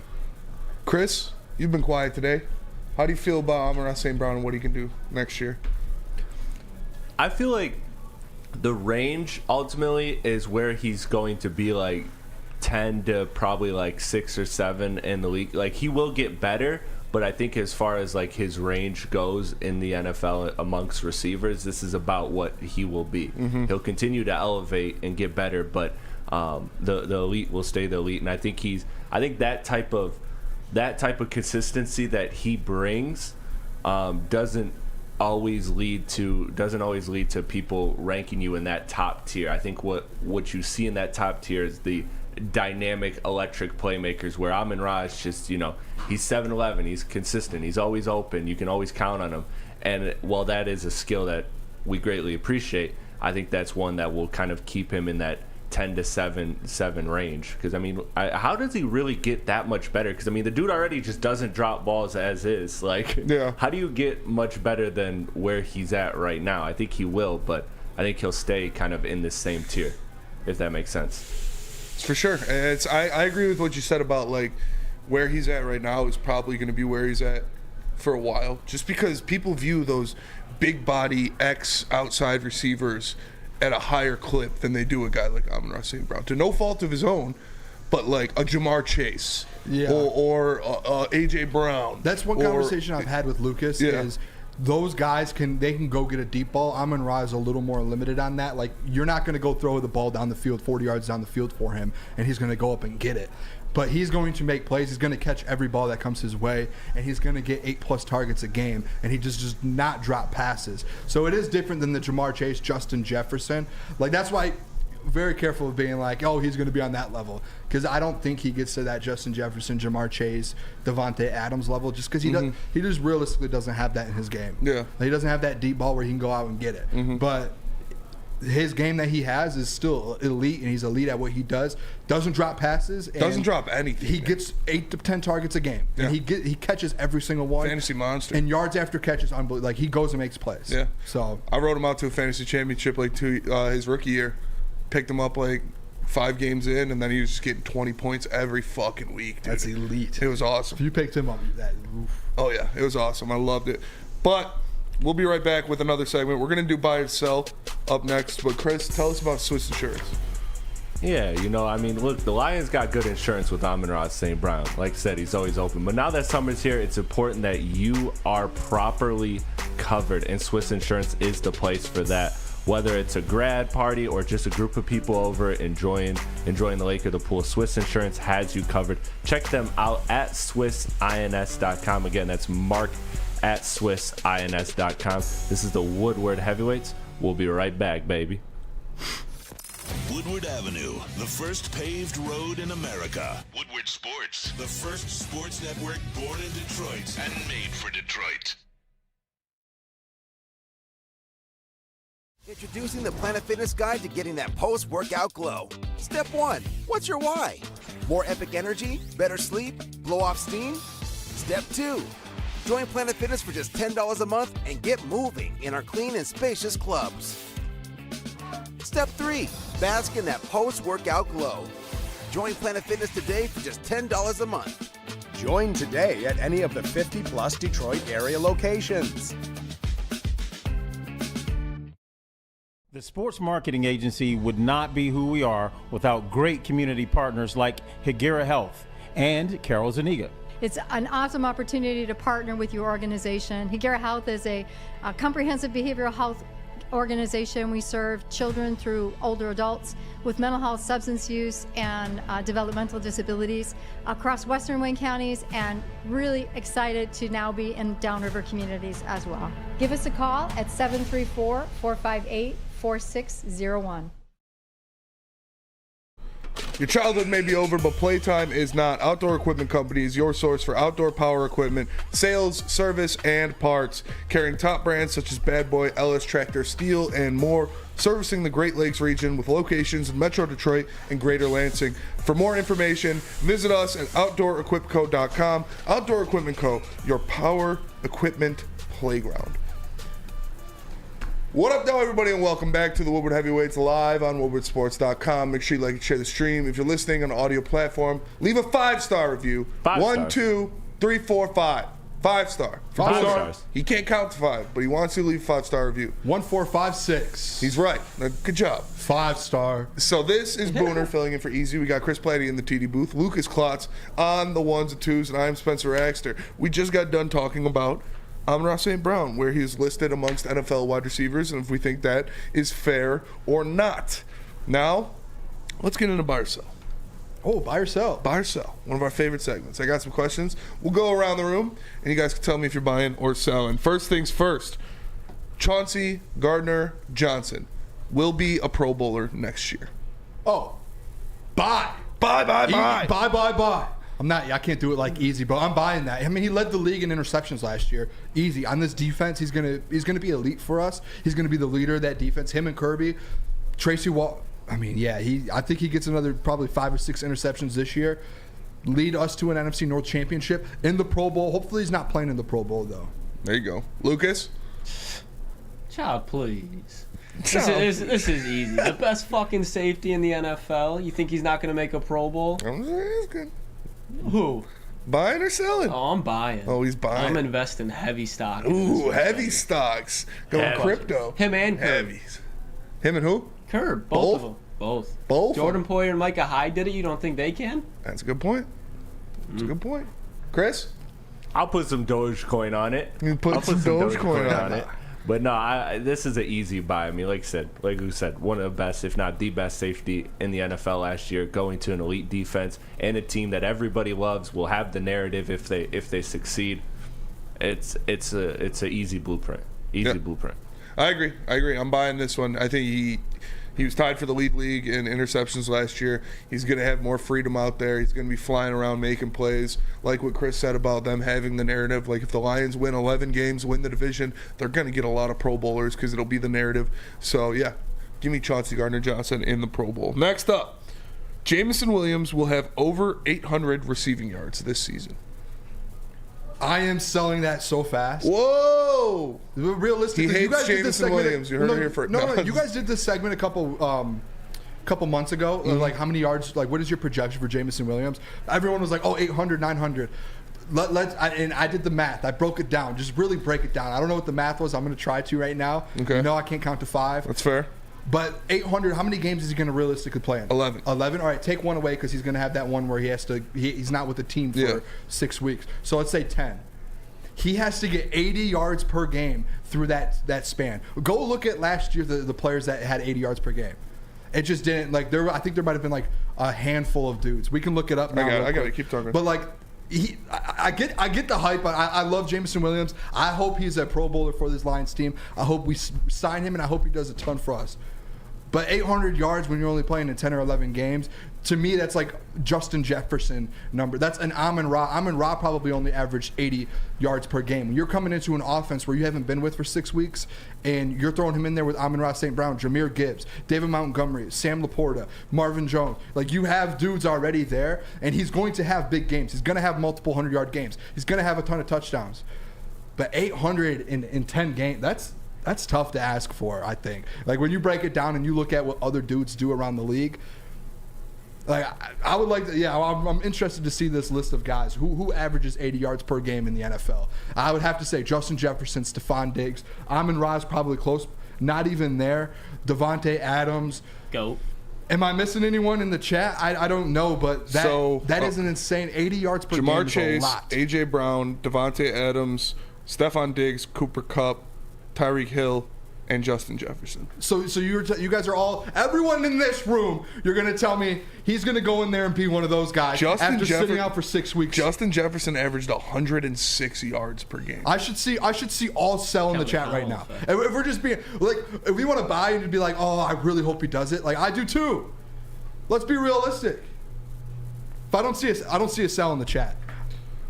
I just want to see a sell. Let's be realistic here. I love that segment when you guys did that, projections. Yeah. But when you really break it down, it's very unrealistic. We get it. You hate J-Mo. It's all right. I love J-Mo. It's fair. Free J-Mo. Lucas, buy or sell? 800 yards for J-Mo. I really want to say buy, but I got to sell this one. And I think we brag about the Ben Johnson offense, and it's for this reason alone. We're not going to have a dominant number one receiver like Amon-Ra still there. Gibbs going to be catching it. Tight end's going to be catching him. So, yeah, I think he could have more touchdowns than people expect, but yards, I don't think it's very easy to do in the Ben Johnson offense. It's fair. Chris? Man, Booner got me. I was ready to say bye just because of the explosiveness and what he can bring, but when you break down the math, I mean, it seems like a little bit of a tall task to reach given, the amount of games he's projected to play this year, especially when you talk about maybe sitting him the final game of the season too, if you're in the playoff control and you don't want to risk injury or anything, like that number could cut easily from 11 to 10 or 10 to 9, and then that number, the math gets even harder. So I gotta sell on it. Yeah, I'm gonna sell on this as well. Think about it too, though. It's not your turn. No, I'm just kidding. No, okay, sorry. No, go. You had your chance. I am a heavyweight a little bit, so come on, give me a go for it. No, I'm just saying, like, with J-Mo, if you're saying buy, you're basically just saying he's a top 6 wide receiver in the NFL as soon as he steps on the field. Mm-hmm. That's what you're telling me. And I love J-Mo. I love the pick. I hope he is a Pro Bowl wide receiver, but he is not going to be a top 6 wide receiver with the offense we have. Yeah, I agree. I'm going to sell this one. I think he'll be up there. He'll be making plays definitely, but it's going to be tough for him to do that in such a short period of time. Still has to get kind of issued back into the offense. I like how you said you got to take one of those games he's going to play out of it because he's not going to be initiated in the offense just yet. And yeah, I think you can get close, but 800 is a lot. 800 is a lot. All right, next up. Sam Laporta will get the most snaps out of the tight end room this season. Oh, that is the biggest buy of all time. Like Chris in Wisconsin. Yeah, yes, exactly. The biggest buy of all time. Easy at his wedding right now. Yeah. We had to coordinate that. We all wanted our June trips, and so for obvious reasons. And so Easy and I sat down, and I was like, all right, I'll do the first week of June. You get the middle of June. That's fair. The last week is open for you, Spencer. Go ahead. Fair. Go nuts. Go crazy. Hit San Francisco. Go out with a bang. Yeah. All right, Sam Laporta snaps. Yeah, buy. I'm the biggest buy. I think that's probably the easiest one out of all of them. That's fair. Bye. You know that song? Yeah. Okay, just want to make sure. Bye. Did Booner just think he was putting you on, Spencer? Yeah, I guess. got a song Have you ever heard of Justin Timberlake? I've never heard of Justin Timberlake, actually. Lucas, buy or sell? I would really hope everyone buys this. It would be disgusting to see Brock Wright or Shane Zylstra taking more snaps than Sam Laporta, so I'm buying. And if it backfires in my face, I'm going to throw up. That's fair. Chris? Yeah, the question is, will he combine for? Will he have more snaps than all of the other tight ends combined? Like, that's the way I look at it. This is so easy. It's so easy. I mean, you drafted him first round. You've heard nothing but good things from OTAs, and our guy Matt Broder at OTAs has talked about him glowingly. So, you know, it's been one of those things where it just all signs seem to be pointing to him being an important part of the offense. For sure. It's, oh man, this is actually a tough one for me. What? Just because of like the running snaps, the run blocking grades. Like Brock Wright's going to be in there on a lot of running plays. They run 2 tight ends a lot of different sets, so it could be pretty close. I do think it'll be Sam Laporta, so I'm going to buy it. But I think based on this team wants to run the ball. This team's going to run the ball a lot. They run a lot of 2 tight end sets. And I don't know if Sam Laporta will be immediately out of the jump trusted in those run blocking schemes. That's fair. So we'll see about that. But I'm still going to buy it because I love Sam Laporta. Next up. He loves you too. Josh Reynolds will be wide receiver 2 until Jameson Williams comes back. Oh, that's tough. That's what I do. I ask the tough questions. I'm selling that. Sell. Well, all right, can I give you a scenario here? Sell. When we're saying wide receiver 2, are we just talking about who has the most receiving yards? Yeah. The second, because I think Jahmyr Gibbs is going to. Doesn't count. Okay, that's on me. Everyone hand up on me. Yes, I'm buying then. Okay. I think Josh Reynolds, that connection with Jared Goff, they've had going back since Los Angeles and when they played on the Rams. I am buying that. We saw that down the stretch last year. I think it's the same thing here. I really do like Josh Reynolds too. Yeah, he does a ton for the team. Him and Goff have good chemistry too. Yeah, they made. Just think about some of those games last year down the stretch when we went 8-2. Some of those plays to Josh Reynolds that kept us in the game. Sounds good. Lucas. Are we doing this based on production? Based on production. I'm going to go no. I think he's going to play more. Well, that's not an option. He's been buy or with sell. Ben Johnson. It's not yes or no. It's buy or sell. Sell. Okay. I think Marvin has more production. That's fair. Chris? Neither. I'm not going to choose one. Shout out, Bruno.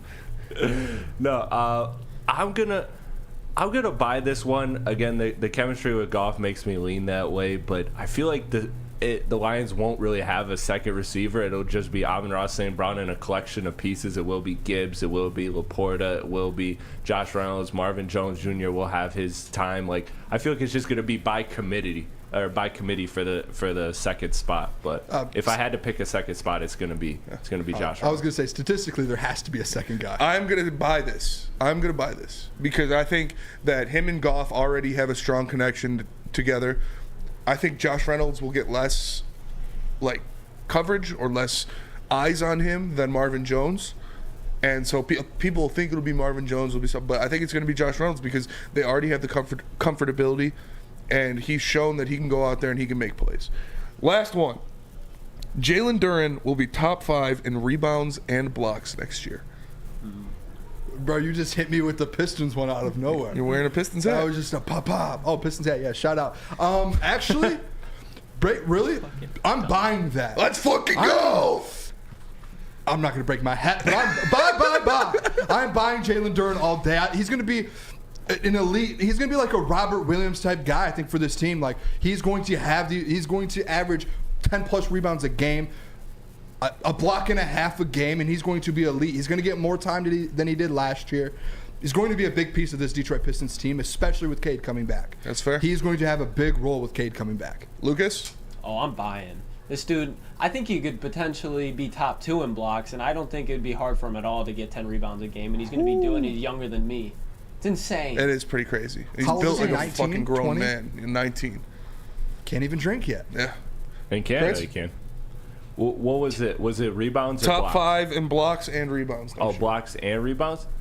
Rebounds, I 100% buy. Blocks, I think he's capable of. Yeah, if I have to, I'm a buy. I'm a buy because I think that, some roster shuffling is going to happen before the season starts, and that front court's not going to be as loaded, so there'll be more minutes for Duren. Plus, at the end of the day, if Monty Williams can get DeAndre Ayton to be a max player, what can he do with Jalen Duren? And you heard him already speak glowingly about Duren, so I think he's going to be the coach that gets the most out of Duren. Buy. I'm buying this. I think this guy is truly going to be something special in this league when it comes to cleaning the glass, when it comes to being a defensive stopper. Like, people don't know, really. Other than Pistons fans, like casual NBA fans, unless you're like a diehard NBA fan, you don't really know about Jalen Duren just yet.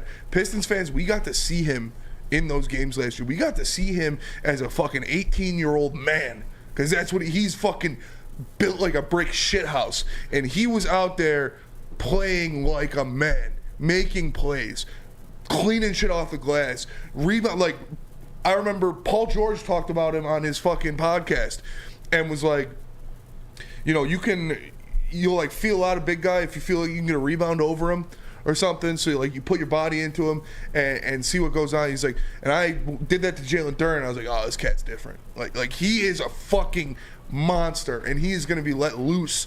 He's going to be cleaning up defensively, pick and rolls, second chance points. Monty's going to have him cooking. Give me the bye on Jalen Duren. Now let me tell you guys about Lady Jane's, because you can walk into Lady Jane's for an award-winning haircut experience and register for a once-in-a-chance opportunity to win your dream car, and not just one, but two of them, courtesy of Les Stanford Buick GMC of Ferndale. That's right, 2 cars, one for you and one for your wife, girlfriend, or best bud. Lady Jane's open 7 days a week. Walk in anytime. It's wicked awesome. We don't like to brag that we are the toughest sports network in Detroit, but we do have a guy named Darren McCarty on our side. Woodward Sports. The sports marketing agency would not be who we are without great community partners like Higuera Health and Carol Zaniga. It's an awesome opportunity to partner with your organization. Higuera Health is a comprehensive behavioral health organization. We serve children through older adults with mental health, substance use, and developmental disabilities across Western Wayne counties, and really excited to now be in downriver communities as well. Give us a call at 734-458-4601. You have an opinion? Make sure it's seen and heard. Corner, jumper, tweet us, hop on the YouTube chat, slide in the DMS at Woodward Sports on all social media. What up, though, everybody, and welcome back to the Woodward Heavyweights live on woodwardsports.com. Make sure you like and share the stream. If you're listening on an audio platform, leave a 5-star review for the boys. 5 stars. We got Booner 6 if you can. filling in for Easy. Easy's up at a gay wedding up north or something. Chris is in the TD booth, and we have Lucas Klotz on the 1s and 2s. We just got done doing buy or sell. Now let's do something I'm excited to do, because it's almost that time of year, and you know what that time of the year is? One of Booner's favorite times of the year. Football season. Woo! And what goes hand in hand with real football? Ooh, fantasy football. Fantasy football. So I want to go around the room. I want to get a couple of guys from each of you. We'll do one at each position. A guy you're looking to target, a guy that you want to make sure you get on your fantasy team, and where you think you'll get him in this year's draft. We'll start with the most important position in fantasy, wide receivers. Booner, give me one wide receiver you're targeting in fantasy. You said most important. I thought you were about to go defense on me. I love my defenses. Yeah. Give me the Cowboys or the Lions defense this year. But quarterback. Wide receiver. Oh, wide receiver. All right, I do have a wide receiver. Nice pay attention, buddy. In like round 3, 100%. round 4. I didn't even, when I looked at this, I looked at the different positions we're doing, and I broke it down. There's some dudes that are like MVP candidates I have. Yeah. But I went a little deeper into it, and I picked New York Jets wide receiver Garrett Wilson. Ooh, that's a he good is one. going to be one of the most slept on wide receivers in fantasy this Facts. year. Last year he didn't have, like, if you really looked at the stats, I think he averaged, off the top of my head, 11, 12 fantasy points per game. Mm-hmm. This year that's going to go up to 18 to 20. Yeah, he's going to be a dog. Like, with Aaron Rodgers there, he is going to have a field day. You really can't name that many. I mean, obviously they got Allen Lazard, they've gotten Randall Cobb. Garrett Wilson is going to be an elite wide receiver for the Jets this year on a team that's contending to win a Super Bowl. If you have him in fantasy and you can get him in a later round 3, round 4, if somehow he falls, if you do not snag him, we're going to have a talk about fantasy football. You should not be playing that game. Yeah, Garrett Wilson's going to have a crazy year this year. That's a really good one. There's no way he goes to the round 3 or 4. Round 3? Yeah, I think he'll be a second round guy. But just look at him on those tier sheets. He was tier 4? Yeah. So he's not going to be a round 1, round 2 guy. Maybe round 2, but early round 3 maybe. I haven't done any mock drafts. You're intelligent. Lucas, do you got a guy? Yeah, I'm going with Brandon Ayuk in San Francisco. I think he's going to break out this year. It's not like Debo's going to fall off or anything, but I think this is a year where we see Brandon Ayuk be like the number 1 receiver in San Francisco. If I'm sitting there round 3 late, I'm going to just take him. I really don't care if that's considered high, just because he's going to be productive all year. I like it. Chris? Yeah, I'm going to go with one that's kind of obvious, but not really, is Rashad Bateman last year in Baltimore. He was an absolute baller last year, and, Lamar Jackson's going to be on a revenge tour, and I know that Odell Beckham is there, and, that's going to take some of the attention, but Rashad Bateman was absolutely consistent until week 7 or 9 when he tore his ACL. He's just absolutely consistent. He's a safe bet and a good receiver that I think kind of went under the rug because it was early in the season. I think people are going to kind of forget about what he did. I like it. I got Mr. T. Higgins. T. Higgins is coming on a contract year. He is going to go out there and put his fucking dick on some teams. Like, this guy is elite. Even when Jamar Chase is still there, he still gets 12, 15 targets a game. He's hauling in 8 to 10 balls, 110 yards, 2 touchdowns. Big body outside guy. Jamar Chase gets all the attention. T. Higgins is going to go out there and fucking fuck some people up. And he's on a contract year. Dude's always ball on a contract year. Do you think he's a top 10 receiver in the NFL? T. Higgins? Yeah. Oh. Like, think if he was a number 1 Yeah, somewhere. he would be. Yeah, if he was number 1, if he was by himself on a team, he'd be a top 10 for sure. If he would be somewhere else, I think just consider, because he's still that productive with Jamar Chase. Yeah. It's insane. It's and crazy. Tyler Yeah. Boyd. The production he has with Jamar Chase is unbelievable. And you look at his stats with Jamar Chase and without Jamar Chase, they're like the same. Like, he balls either way. He's going to get his. And like I said, contract year always happens. They always go fucking nuts. So make sure you scoop T. Higgins, and, like, you probably have to give him 2nd or 3rd round, but it's worth it. Booner, running back. Running back, right? Who you got? Running back. Make sure I have the right position this time. All right, running back. I have 2 guys. I want to give out one that's going to be a sleeper, I think, and he's a rookie. Okay. And that's Jahmyr Gibbs from the Detroit Lions. Ooh. I'm going Jahmyr Gibbs with mine.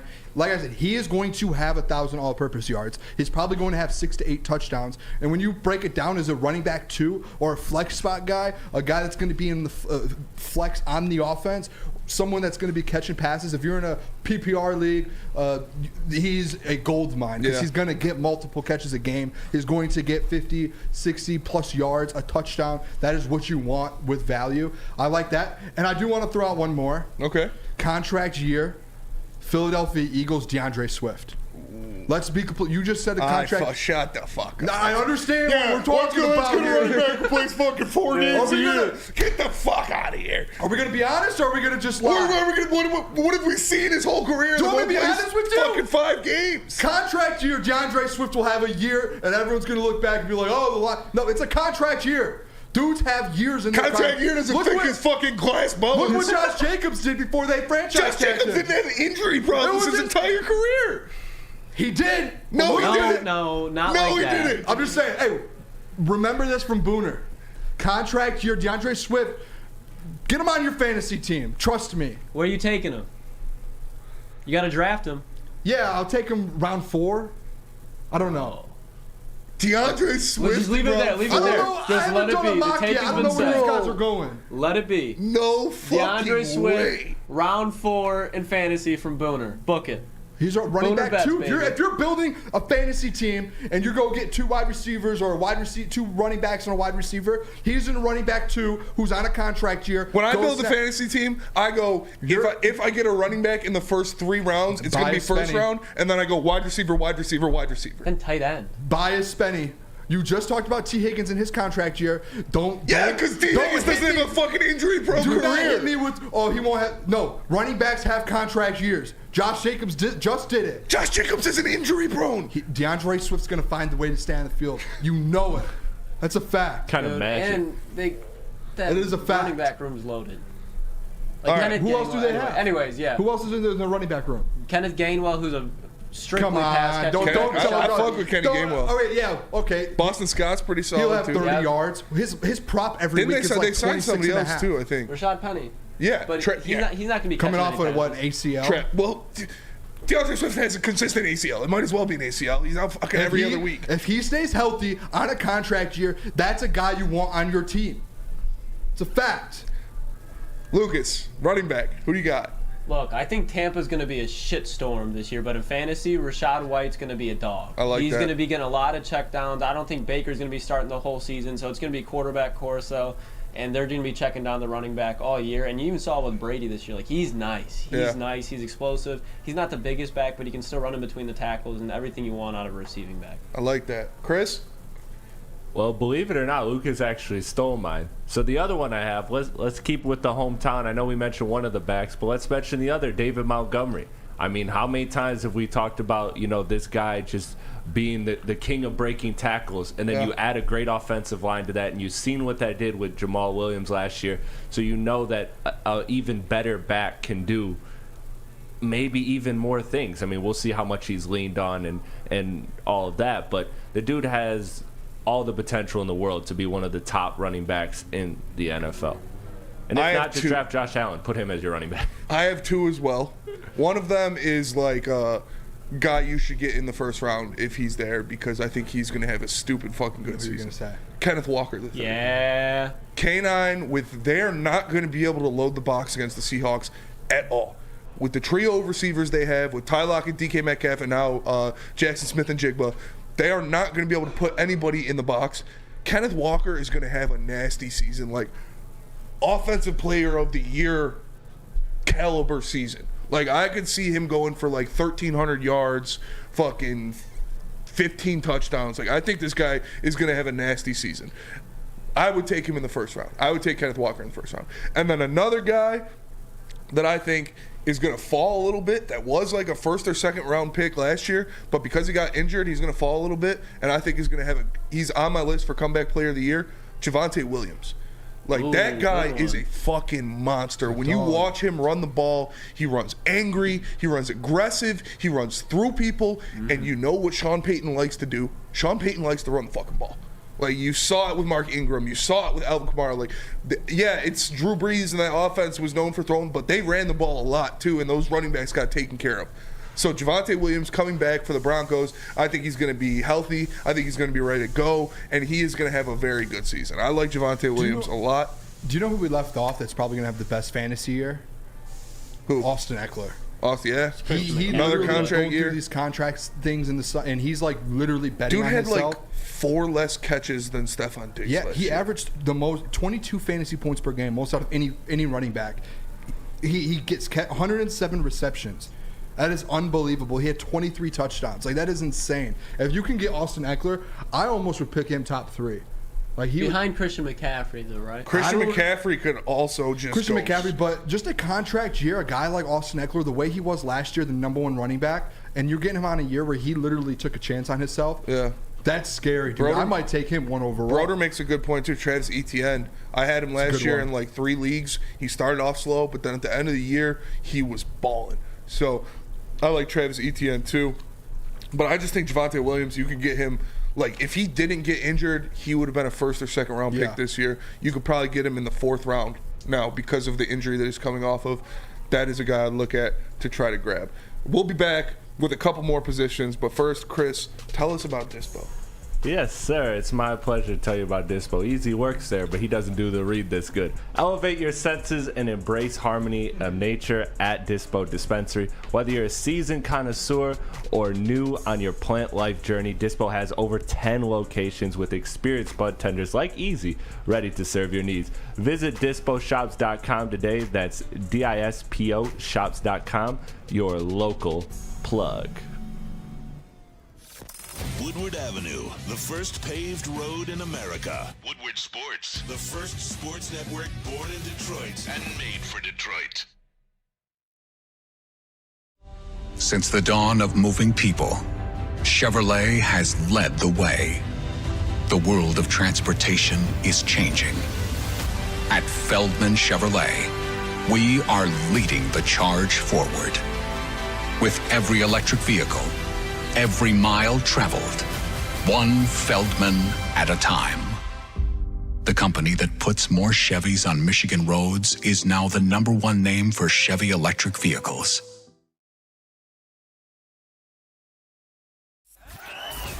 We are the network for Detroit by Detroiters. Welcome to the Woodward Sports Network. What up, though, everybody, and welcome back to the Woodward Heavyweights live on woodwardsports.com. Make sure you like and share the stream. If you're listening on an audio platform, leave a 5-star review. He is Booner. 5-star. Filling in Maz Jr. for Easy, also known as Maz Jr. I am Spencer. We got Chris Plady in the TD booth and Lucas Klotz on the 1s and 2s. We just got done talking about some fantasy additions that we'd like to make, some fantasy sleepers. And let's keep it going. We did wide receivers and running backs. Now let's go with tight ends. Booner, what tight end are you targeting in fantasy this year? This is tough. Tight ends in fantasy, tight ends literally is the most. There's like 5 good ones. Yeah, it's hard to be like, oh, let's pick that. So when I'm doing this, I'm gonna leave out the top 5 personally. I don't know about you guys. You guys can pick. Mark Andrews, Travis Kelce, Jordan. I'm gonna leave those guys out. But there is a guy, and I basically with Garrett Wilson, I talked about Garrett Wilson earlier, but a guy like Tyler Conklin, where he's there in New York, and he's had big games. He's had a great year last year, but getting around a guy like Aaron Rodgers, and I'm not like saying the Jets are going to be this Super Bowl team, but when you have a guy like Aaron Rodgers, look what Aaron Rodgers did for some of those tight ends in Green Bay. Yeah. He made some of those guys elite. And that's, if you're playing fantasy football and you want to find a tight end that has a great quarterback and who's going to get the ball to your tight end, Tyler Conklin is that guy. It's a fact Aaron Rodgers is going to get the ball to Tyler Conklin, find him in the end zone. He's going to get to the ball to Tyler Conklin. I think he gets, what's the average? He's going to get 10 plus fantasy points per game this year. Yeah. Tyler Conklin will, which is for a tight end. If you don't get those top 3, that's great. That is elite. That's good. That's like getting a running back too. So I'm taking Tyler Conklin. I like it. Lucas? I cannot pronounce this guy's first name ever. So I'm just going to say his last name is Chiggy, the tight end from Tennessee. Yeah. And I think I had him a couple weeks for fantasy last year, and he saved my ass. And he's just an athletic freak. And I think Ryan Tannehill can't throw the ball worth 20 yards down the field to save his fucking life. Derrick Henry, they're going to have to throw more. They're not going to be able to run him as much. And they even put Chiggy in the fucking running back position when Henry was there. So I think he's going to eat. All right. I like it. Chris, you got a tight end you're looking at? Yeah, there's one that kind of jumps off the page. I think he's really got potential, and that's Travis Kelce. Listen, man, don't be stupid. Just if you have the option to take Travis Kelce, take him. Dude is basically a wide receiver. He's guaranteed like 25 points every fucking week. It's pretty nasty. I have 2, and they both follow a similar kind of. I actually have 3. I'm going 3. So you guys can just give us all the tight ends. Suck it. Just because give us the whole list. Number 1, like a tight end that I'd be trying to hunt in fantasy would be Darren Waller. I think, obviously he got traded to New York. He is going to be their number 1 threat in the passing game. He is a freak of nature. Daniel Jones likes his tight ends. He's going to hit him. The guy is going to have a bounce back season for sure. But 2 guys that I really like and that I think are going to have big seasons. One is my boy Dalton Schultz, man. Dalton Schultz now with the Texans. I had Dalton Schultz last year. I have him like a lot. Like I fuck with Dalton Schultz, man. He's a good tight end. He makes plays. And now going to Houston, the best thing for a rookie quarterback as a security blanket is a good tight end. And having Dalton Schultz down there with CJ Stroud, he's going to hit him with a lot of the over the middle, underneath shit. He's going to catch a lot of balls. He is a fantastic red zone threat. I think very highly of the Texans this year. I think the Texans can win 8+ games this year. Lucas does not agree with me on that. Are you trolling us? No, I'm serious. I like the Texans this year, man. They made some great additions to their team. I've said it multiple times. I like the Texans. But go look at their roster right now. Like all the free agents they brought in some dudes. If they win 8 games, CJ Stroud's rookie of the year. Yeah. Oh my God. So you're saying that's the worst of first team? Yeah. With Trevor Lawrence and Calvin Ridley. That was my pick. I told you they're going to fall apart. They're all getting busted. We talked about this like 2 days ago. I tried to wake you up. I said this was an easy thing to say. They're all getting busted for gambling. If if Everybody in Jacksonville. Everybody in Jacksonville's going down for gambling. No, I don't think they'll go worse the first. If Because I anyone do like cannot the Jags. have a opinion on this, it's Lucas, because he is very unbiased on C.J. Stroud. He hates C.J. Stroud. And he loves Trevor C.J. Stroud Lawrence. could be on the Chiefs, and he would be like, the Chiefs are losing I do think the Jags are going to win the division. I think I like the Jags as well. I like Trevor Lawrence a lot. But like I said, don't sleep on the Texans. I think they can get 8+ wins. And then the other guy that is a tight end, for a similar reason that I look at Dalton Schultz in the later rounds, Hayden Hurst. Hayden Hurst in Carolina. Everywhere Hayden Hurst has gone, he has been a good tight end. He's made plays, he's made catches, he gets touchdowns, and now he's in Carolina. And like I said with fucking Houston, what's the best thing for a rookie quarterback is a good tight end. And so you have Bryce Young out there. He might not be able to see over his offensive lineman, but he can see Hayden Hurst. And he's going to hit him. I like Hayden Hurst as a player, and I think he's in a good fit down there in Carolina. Good. All right. Now to the glamour spot, quarterback. Finally. Who are you targeting quarterback-wise? There's one guy to where if you can get him and he is there, obviously you don't want to pick a quarterback in round one, but when the quarterbacks start going off the board, he no longer is going to be a top 3 quarterback off the board. That's Patrick Mahomes, Joe Burrow, Trevor Lawrence. One guy that's dropped off because he's thrown too many interceptions last year, Josh Allen. People are starting to sleep on him. There's all this talk like, oh, he can't do it, like he can't win, he can't. No, this man is still elite. Don't forget to start last season before he got injured and started throwing interceptions. He was injured. Don't forget, injured his shoulder or elbow.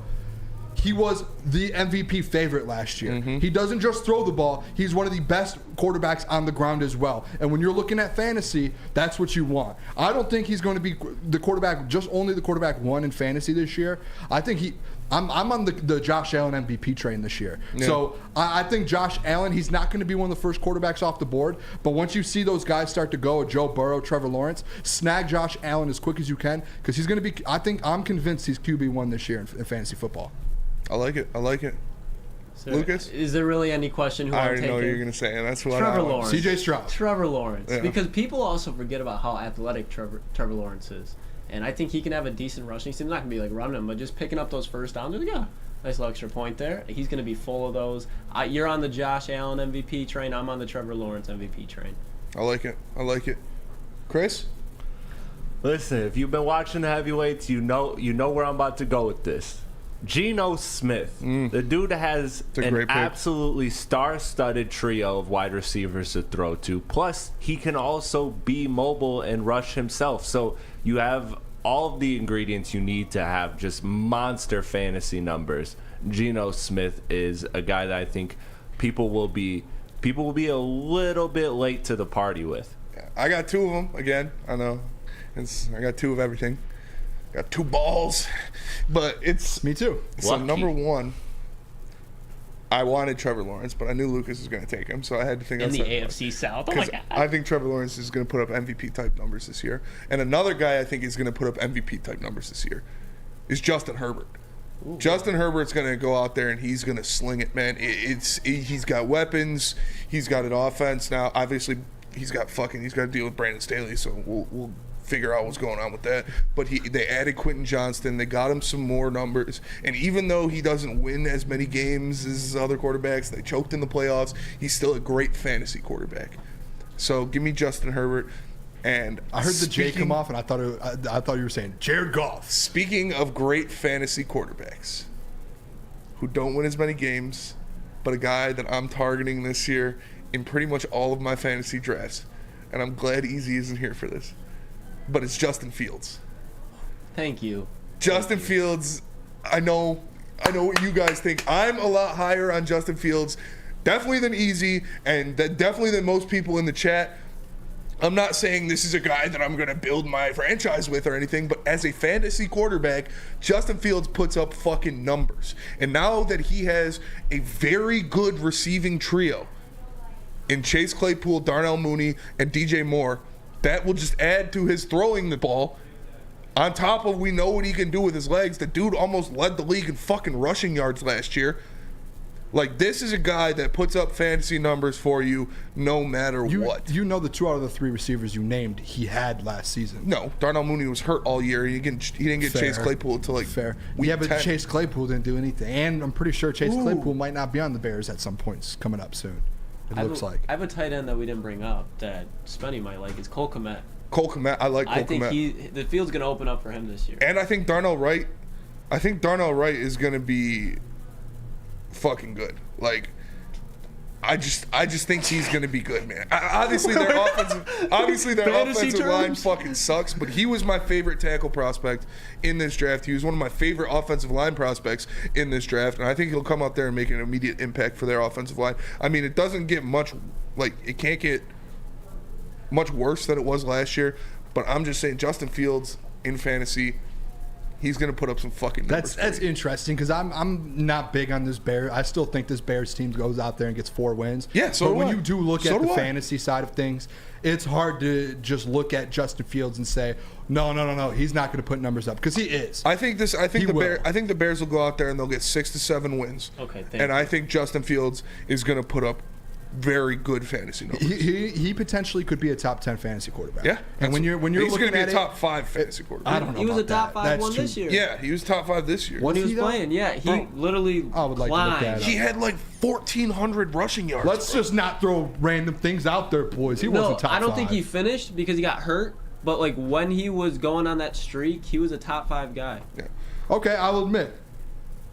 He might have been 5th. Yeah. In points per game. Yeah, bro. I'm That's telling crazy. you. He was going for like 150 rushing yards every fucking you really game. think he scored a rushing touchdown every fucking Does he game. repeat that, though? I think, yeah. I think maybe not to that extent, but what he'll be able to do with those weapons at wide receiver now will offset a little bit lack of running, but he'll still be a great runner.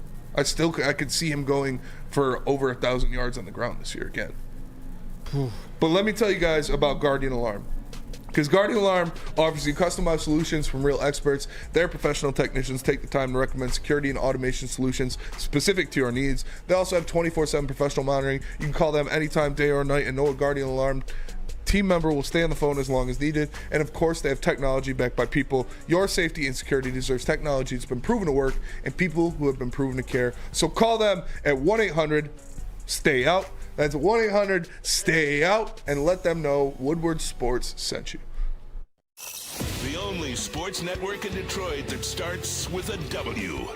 You know, because we win. Woodward Sports, Detroit's winning sports network.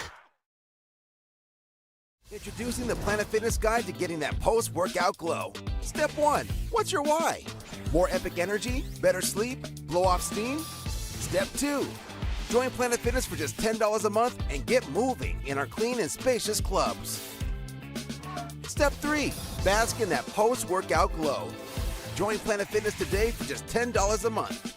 Join today at any of the 50-plus Detroit area locations. You have an opinion? Make sure it's seen and heard. Corner, jumper, tweet us, hop on the YouTube chat, slide in the DMS at Woodward Sports on all social media. What up, though, everybody, and welcome back to the Woodward Heavyweights Live on WoodwardSports.com. Make sure you like and share the stream. If you're listening on audio platforms, leave a 5-star review for the man to my left, the one and only Booner. 5-star. Great job today, man. Maz Great job. Jr. You killed Thank it. you. Maz Jr. I am Spencer. Appreciate it. We got Chris Platty in the TD booth and Lucas Klotz on the ones and twos. Yeah. So we just got done doing our fantasy rankings, who we want where. We're not doing defense. We're not doing kicker. You sure? Yeah, because kicker is, if it's not Justin Tucker, then you're wrong. But what about if it's not Justin Tucker, then you're wrong. Michael Badgley? If it's not Justin Tucker, then you're wrong. Ooh, But what let's about the do guy with the glasses? If it's not Justin Tucker, then you're fucking wrong. Wish I could take Jack Fox. Let's do a flex spot though. What's that? Oh, okay. A flex spot. Oh, I thought you were saying like a flex Let's spot. do a flex spot. I was like, last 10 minutes of the show, we're just flexing Are we the whole taking a time. picture? 5 stars. No, but we'll do a flex spot. So, running, not super flex. I was at super flex league last year. Did not like it. No, because it's basically 2 quarterbacks. Yeah, it's way too much. It's really weird. All right, flex, wide receiver, tight end, running back. Who's a guy that you'd look in to fill in your flex? Flex right away, to me, I love to just go straight to wide receiver personally, just because, like, if I'm in a PPR league, those receptions count for so much. When you look at the flex spot, you probably won't get a wide receiver 1, though. Yeah. So let's go to wide receiver 2. I'm going to go in Tampa Bay. I don't know where he's going to stop. No one asked me what round these guys are going in because I haven't done a mock yet. But Mike Evans. If you can get him as your second wide receiver at a flex spot, I guess you can have wide receiver 2, but as your flex, unbelievable. Yeah. Because he, like what I said, all year long, he 1,000 receiving yards every single season. That's guaranteed. Lock it in. I don't care if he has Baker Mayfield, Joey Harrington, or Tom Brady. Yeah. He's getting 1,000 receiving yards every single season. He's going to give you probably 8 touchdowns. That's a guy, you can get him as a wide receiver 2 and throw him in your flex, you're good. Leave him. I think he was in my flex last year, actually, to be honest. Well, I'm pretty sure Mike Evans was. Yeah, I mean, he's a consistent guy. right. Look, I understand that people are worried about the Broncos, but I think Jerry Jeudy's going to go nuts this year. He's one of the best route runners in football. He can dominate you with his speed, and then in the red zone, he's lethal. And Cortland Sutton kind of is stuck out at the X, but they move Jerry Jeudy around like crazy, and they even throw him out at the X. And I think he's going to be one of like a 1,200-yard guy. Could easily go for like 8-9 touchdowns, and he's probably going to have close to 100 catches. Chris? Yeah, I'm going to stick with the same answer I gave earlier because I feel like he's going to be really, really slept on, and that's Bateman. I'm really high on him, and I think he'll be a consistent and easy and comfortable target for, why am I blanking? Lamar? Well, Lamar, thank you. I think he's just going to be consistent and always counted on. That's fair. A guy I like is the one, the only, the man, the myth, the legend, Amari Cooper, man. Ooh, that's a good I was going to one. say That him. guy always gets open. He always has 10-plus catches. He always is making plays, making things happen. I try to grab him like every year, and the man just makes plays at all times. He does. Give me Amari Cooper. I traded for him last year. Give me Amari Cooper. All right. That'll do it for us today. We appreciate you all. Can I say one last thing? Yeah, say your one last thing. Zion Williamson, stay out of Detroit. Don't ever come here. Thank you. You heard it here first. But that'll do it for us today. We appreciate you all tapping into the Woodward Heavyweights live on WoodwardSports.com. Like and share the stream. Have a good weekend. We'll catch you guys on Monday. Peace.